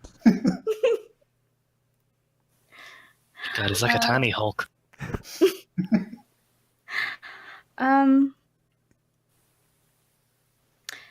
I think as long as we avoid making any deals or contracts with these people, we should be fine.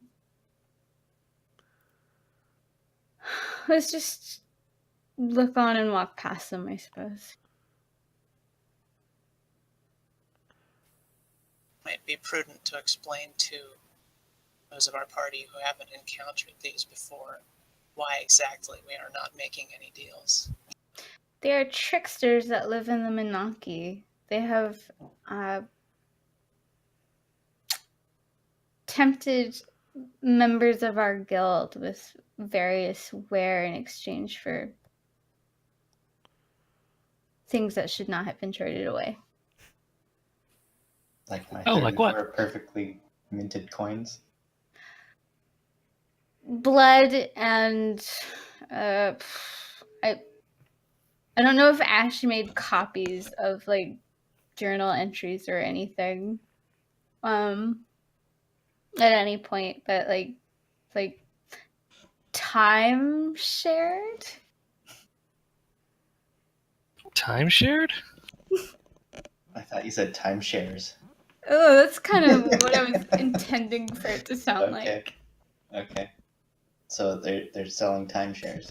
No, just pretend they are and don't talk to them. Gotcha. So we should go talk to them. No. We find it rather disturbing that there are more than one of these. You've only encountered one of them before?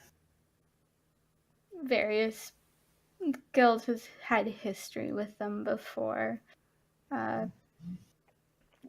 They used to be near the entrance of the Menaki. Oh.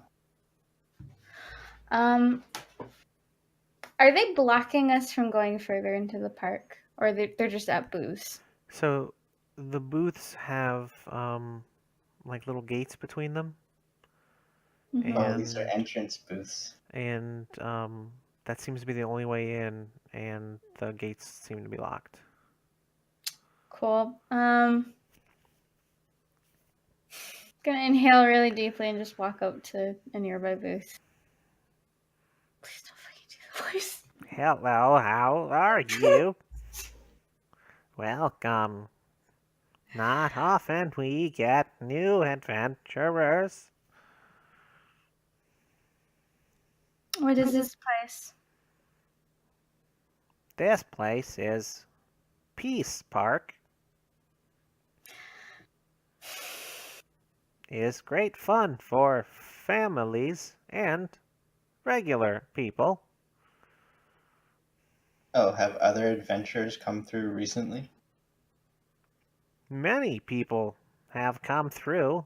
Look, and oh, a weird multi-jointed arm fans backwards to show you all the people.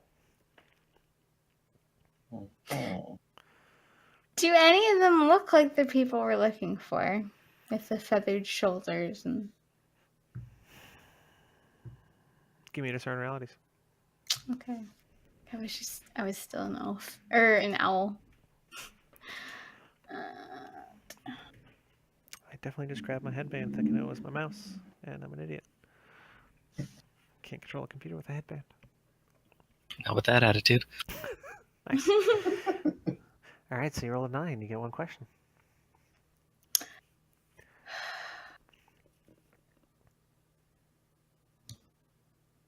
What happened here recently?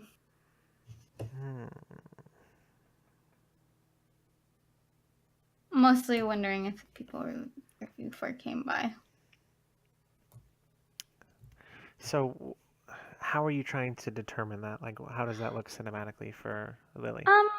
Okay, so I don't know if I can, but I was kind of hoping to shapeshift just my eyes, or just peer around the bandaged individual, just to look at who is taking advantage of the park's wonderful attractions.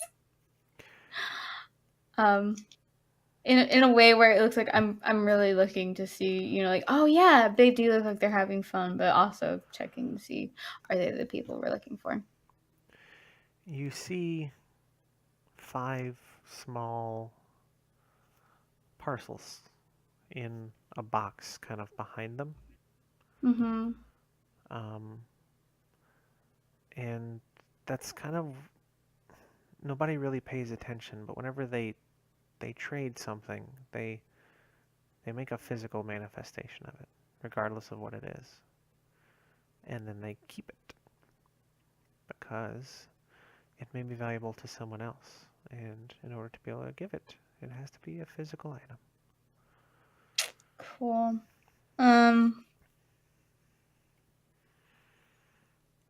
I ask about what it takes to get in. We would do barter with you all. I'm gonna look back at the group.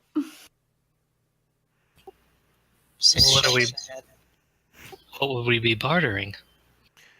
That depends on the individual.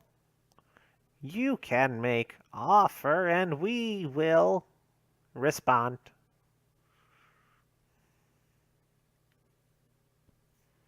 Khan will offer 5 freshly minted coins from his bag.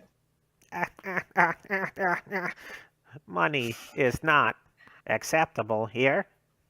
Not in Peace Park.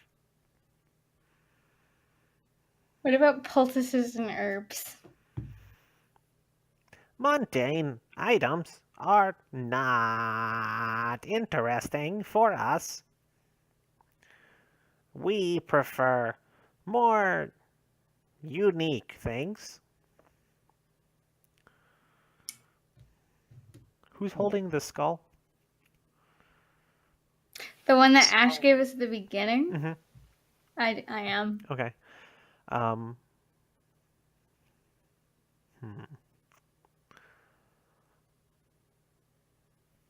So it points slowly between all of you, and it says, it points at Lily, and it says, "From you, we ask for a key. From this one," and it points to Kron. It says, "We seek courage." It points to Elise, and it says, "From this one, we seek some faith." And then it points to 6, and it says, "From these, we seek connection." We refuse. Yeah, also, Lily adjusts her bag to keep the skull away from the bandaged individual. She actually even starts walking off back towards the hallway. 6 follows. Enjoy your day. Wait, we're not gonna go in. Elise looks at her party members and looks back, kind of like, wait, and decides to follow after the other two. Is Kron just standing by the gate? Kron's interested, but Your courage, though. Kron, this price is not worth paying. okay.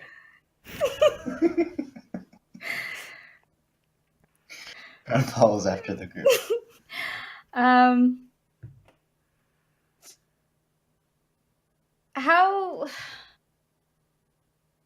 How many fences are there? But is it just the booth, or like when we get back to the beginning of the hallway when it opens up to the sky? So there's the booths, and then there's like, it's kind of hard to figure out the mechanics behind it, but there's a wall, and it's pretty tall, like 20 feet, but you can see through it, and that's how you know there's people there having fun. So it's like glass or something. It's something. Hmm. I mean, I could fly over and see, but Might get shot down. that's not even a main concern of mine. It's how to get the rest of you over.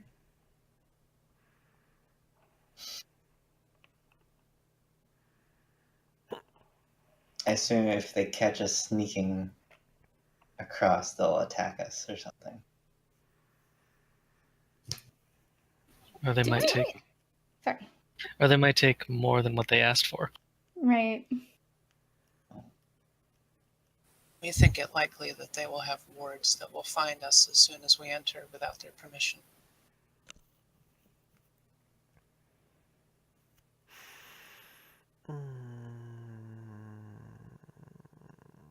One of you, roll me 2d6. I'll do it.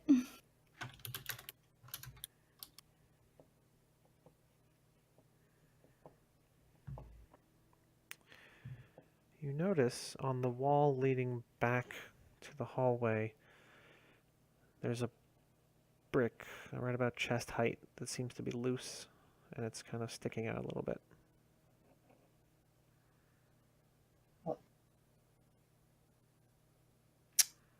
I go to pull it. Okay. There's a scroll inside. Not a scroll, it's kind of like a tightly rolled little piece of paper, probably about the size of like a human's finger. Okay. I unroll it and read it, assuming that there's words on it. Mm-hmm. It says, haha, this is a curse now. It's explosive burns. God, that would be awesome. Should have taken the deal. Boo. What did she say? She said explosive runes. Oh.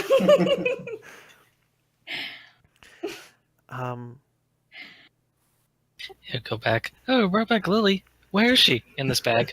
I have this jar. It's full of other ashes I need you to not ask me questions about right now. Happy birthday. It is... Ashes for ashes. Oh my god. We're horrible. It's a letter. It's written by someone named Seldrick, which is a name from your list. Okay. And it says something to the effect of, those fools decided they took the deal. They know they shouldn't have, but they took it.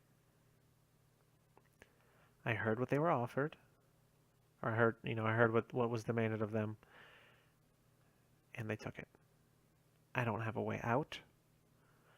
They don't have memory of me. They don't have memory of anything outside of this place. I'm going to try and get out. If you're seeing this, that means the transporter still works. I'm heading back up. Find me. And it's got his name at the bottom. Roll it back up, tuck it away with the skull. When we took the glitchy transporter up, were we able to see any floors that we stopped at? I mean, they don't have like numbers in the rooms or anything, but each one, seems to look a little bit different, and a lot of these were rooms that you did not remember ever having been in before. Okay.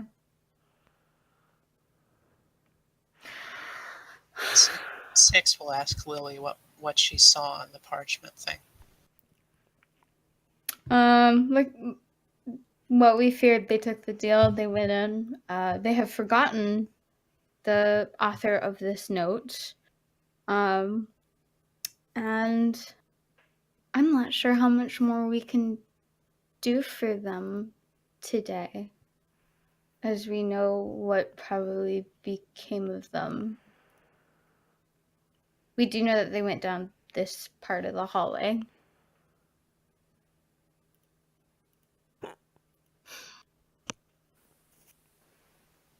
I don't see a point in us repeating their folly just to suffer the same fate as them. Was there anything else on the note? Seldrick said that he was attempting to return to the surface, but we haven't seen him. I wonder if maybe we can have someone fix the transporter. I don't think he's on this floor anymore. Or if he is, he would have been that head that we detached. So I don't think anybody recognized him if he went in the other hallway. If he was on this floor, he may well have been one of those hanging skeletons or one of the two automatons that we just killed. Right. Whoops. But they had such nondescript faces, and nobody seemed to react when we brought that other head back. I at least would have thought someone would have recognized it. I think we should return to the surface to give Ash this note, so that people can avoid coming back to this floor, or at least come more prepared. Could we grab all those flyers? I suppose. I don't know why you would, but sure. Evidence. Actually, that is a good idea. Yes. I did take one for Killian too. Yeah, I think does anyone have any opposed after grabbing the flyers going back to the surface? No, I think we should go back and give Ash the note. Kron? I kind of wanted to destroy that wall. See what it's made of, because you can see right through it. 6?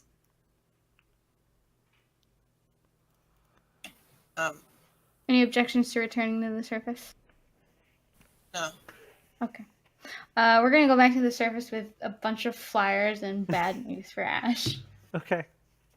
As long as we can come back sometime.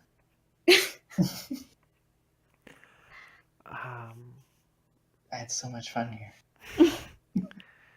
So you make it back to the teleporter room.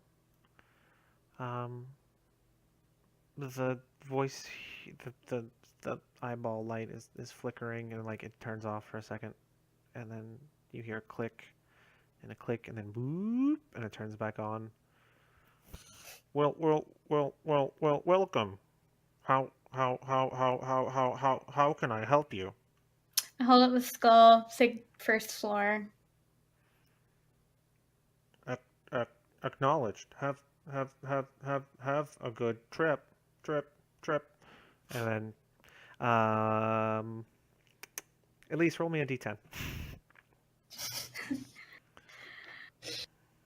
Oh boy. No pressure.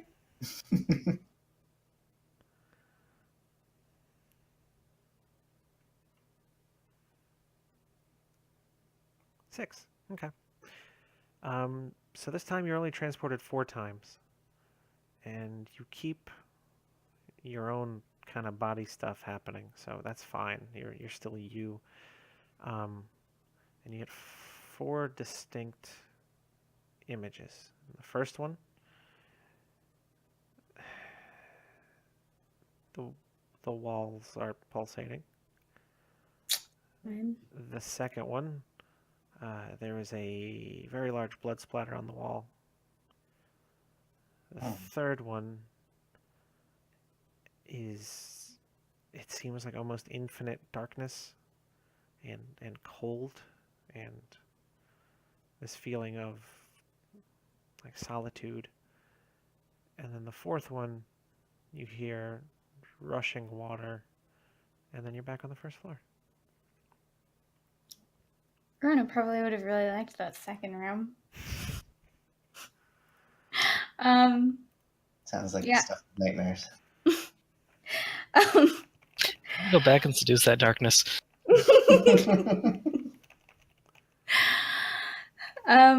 I'm going to go up to Ash, tell her that we ran into one of those bandaged merchants. Like, they're basically like ghost mummies. Yeah, she's she's sitting at the table, and the orc is patting her on the shoulder, and she's just got a drink, and she looks up and she says, "One more time." The merchants that used to be. Oh, good, them. I'm so glad to always have them everywhere at every weird point in the story of this goddamn town. Lily is going to place the skull back on the table in front of Ash and say that the merchant tried asking for it, but she declined. But then she's going to start kind of getting really, really excited, talking about there was an area where it became like outdoors and big and open. And I mean, like, that's probably the most exciting thing Lily's seen down in the Menaki. You were At on the this point, 6 will 27th. interject and add that the sun was fake in that room. Wait, the sun is fake? The sun down on the 27th floor. Did anybody Look, name it? I want to call it the undersun. The sun below. The sunder. The sunder is fake. Lily visibly wilts. Lily shapeshifts into a flower. Yes.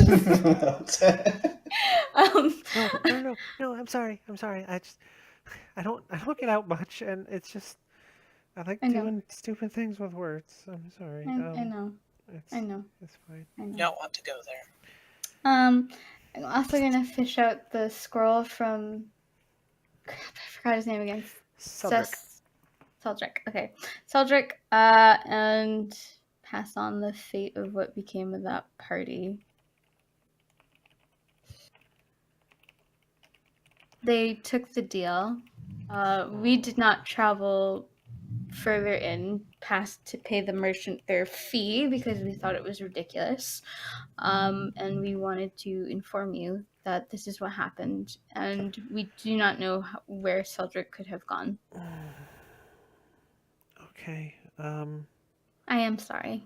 No, it's all valuable information. It's just, it's not what you wanted to hear. You hope that at the end of the day you can get everybody back home, but now I get to go to 5 families and give them the news that will turn their entire worlds upside down. And it's gonna be a long night. Probably going to pat Ash on the shoulder consolingly and offer to go with her to the families. She puts her hand on your hand and she just kind of sits there for a second and she says, I appreciate it, but I'm the one who's gotta wear this stupid crown, metaphorical crown, I guess, and I'm the one who has to deliver the bad news. I feel like the specter of death. Whenever I'm not in here and I'm going to go talk to people, they just assume the worst, and it's 6 will interrupt Ash and say, Ash, we know this is difficult, but you mustn't blame yourself for circumstances beyond your control. it's not so much that I'm blaming myself. It's just I'm mad at the situations that led us to where we're at, and I'm stuck here, and I can't do anything about it.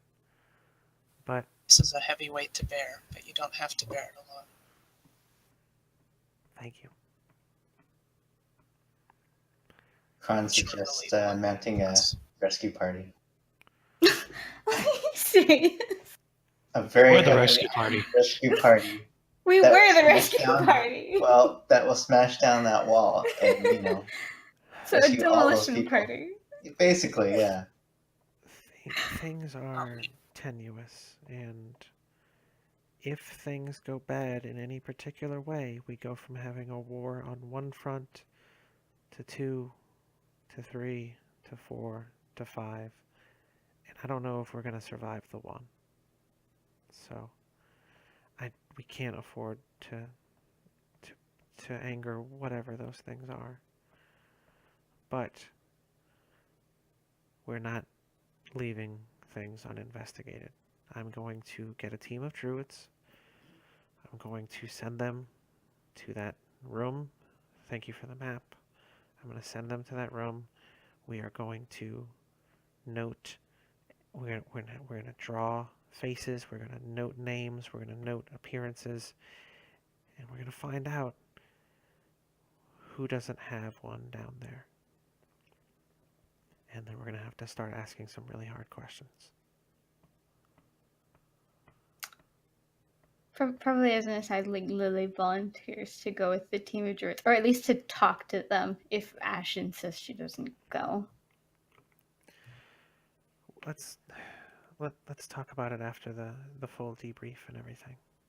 Mm-hmm. Also, the transporter on 27 seems to be glitchy. It might not work for very long. Yes. Shit. He did say he was going to get up one way or another. Oh no. Does it have tamper protection? Nobody's ever tried it. Did you see anything on the way up that could have been Blood somewhere? splatter. Okay. No. Well, this is a thing I never thought I would ever have to say, but blood splatter is not out of the ordinary here. So let's think positive thoughts, everybody. It's an endless void that was very cold. Mm-hmm. There was rushing water. That place seemed nice. That does seem nice. I'd like to find that. I already forgot what the first one was. The walls were pulsating. Oh yes. Dubstep. Yeah. Right.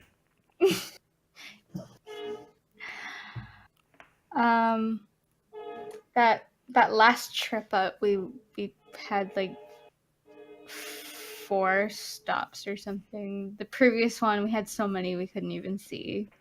And there was a point where some of us started swapping around body parts, which is a disturbing thing but important to note. Well, that's a thing I didn't think could happen. Mm-hmm. Okay. We recommend that level be off limits unless you intend to send someone down to fix that elevator. I'm not a bad artist. I think I'm gonna make a trip. His last words. We'll see. Anyway, thank you for all your work. Thank you for this info, even though it wasn't exactly what I was hoping for. You did your job admirably, and you got back safely. you're all safe, which I very much appreciate, and I'm happy for. Um, if you see me around the tavern, I'll buy you a drink. But until then, dismissed. Cool.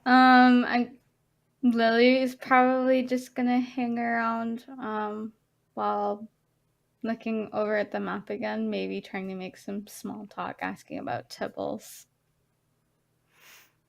Oh, he showed back up. I'm not sure where he went. He had some weird glowing rock in his mouth.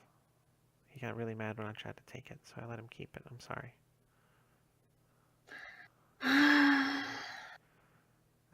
I'm bad at this parent thing, you know? No, it's not you, Ash. It's Tibbles. Yes, Tibbles is bad at parenting. Beyond that, I think I'm guessing the scene fades to black when we do end a session. Yeah, I think she goes, so... And then she takes a big swig out of her drink, and she goes, do you want to sit down and talk for a second?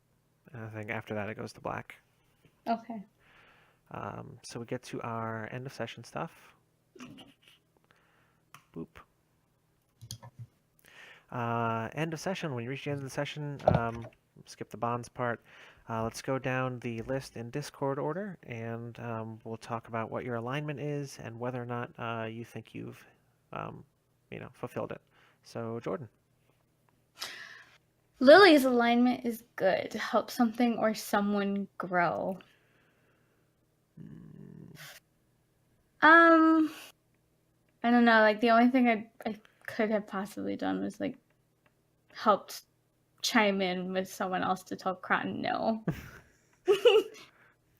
You seem to accept that and not like take that with any sort of like deeper introspection. No. So I think I'm gonna say no on that one this time. Yeah, it's too bad Tipples isn't here. Elise. Definitely did not do the alignment, I don't think. Lawful, endanger yourself following the precepts of your church or God. No, I don't think so this time. 6, what do you got? 6's alignment is neutral, which is exchange a sacrifice freely given for a service rendered. Which would have been a terrible idea, so I didn't do that. Yeah, no, But that would have been like the exact definition of a terrible idea. So, you didn't get that XP, but I think you're better for it. some lessons don't need learning. Yeah, that's a fail XP. Yeah. And Kron. Neutral, teach someone the ways of your people. Well, Constant. trying to teach them, that destruction is good, especially when stuff is not attacking you yet. I thought you got kicked out for being violent. Well, yeah, but Well, I don't know if it's that's the the way precepts of the people- people he wants to be part of, I think. yeah. I mean, I think you were trying to teach them, like you were like, I want to do this, I want to cut this, like you're showing them like you cut the legs, the arm off of that thing, and then people were like, oh shit, that actually did something, and then started dismembering corpses. So Yeah, we also Well, after the other one woke up, so yeah, I'll take that one as an XP, I think. What horrible people. So just remember, this XP for your alignment and your failure XP goes to only this character. Everything we talk about after this point goes to the character you played tonight and into a pool to assign to whatever other characters you want. Okay. So we have 3 questions to answer. Did we learn something new and important about the world? Yes. There are there's an open area and there's something making clones of people.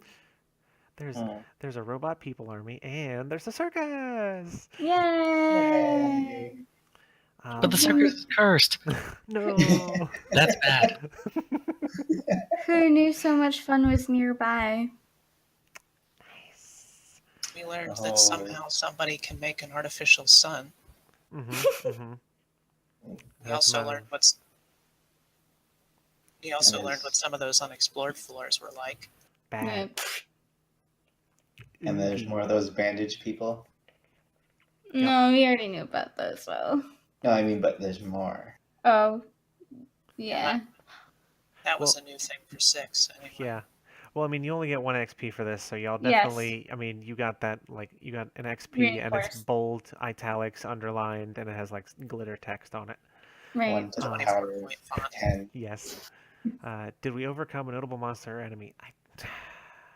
A corpse with metal inside of it that we has overcame a corpse. Is your justification right now? hold on, that had an arm that went to its back. We overcame a Terminator. Yeah. Yeah, no, okay, so you got there, and I'm fine with it, but we overcame a corpse that had an arm. Was the first part of that? It was a veritable army. Did we loot a memorable treasure? I'd say there are a few memorable things there. Yes. So another XP for that. Yay. Jeez. So you have your objectives for this mission were Mhm. take the job. Yep. Find out what happened to the people Yep. and report back. Hooray. We did that twice. The secret XP that you got was to discover the giant horde. Okay. And the Okay, one cool. you didn't get one for oh, I'm not telling you that. Never mind. Nope. Okay. Good save. So Spoilers. Accepting the deal? I'm not giving you an XP for that. That's on you. It's a learning experience without the XP, please. Yes. So you get 4 XP from the mission-specific stuff, 3 for the end of session, so that's 7 that goes to the pool and to your individual character. So y'all probably can level up tonight. So it doesn't have to be tonight, but before you do the thing, it's. I'm gonna end the session. Thank you everybody for tuning in. We hope you enjoyed listening to Shenanigans, the podcast.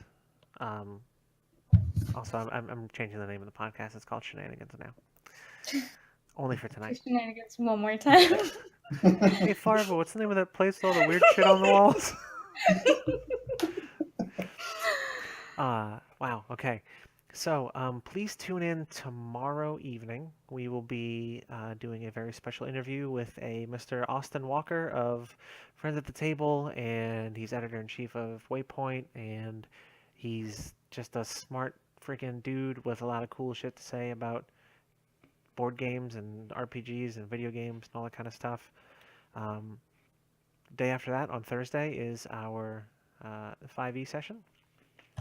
And next week we have an interview with Adam Coble, and he's the guy who made the game that we've been playing for 2 seasons. So that's cool too. And I'm not freaking out at all about that. Game face. So yeah, that's all the things. Please continue to like, share, subscribe, spread the word, all that sort of thing. And have a good night.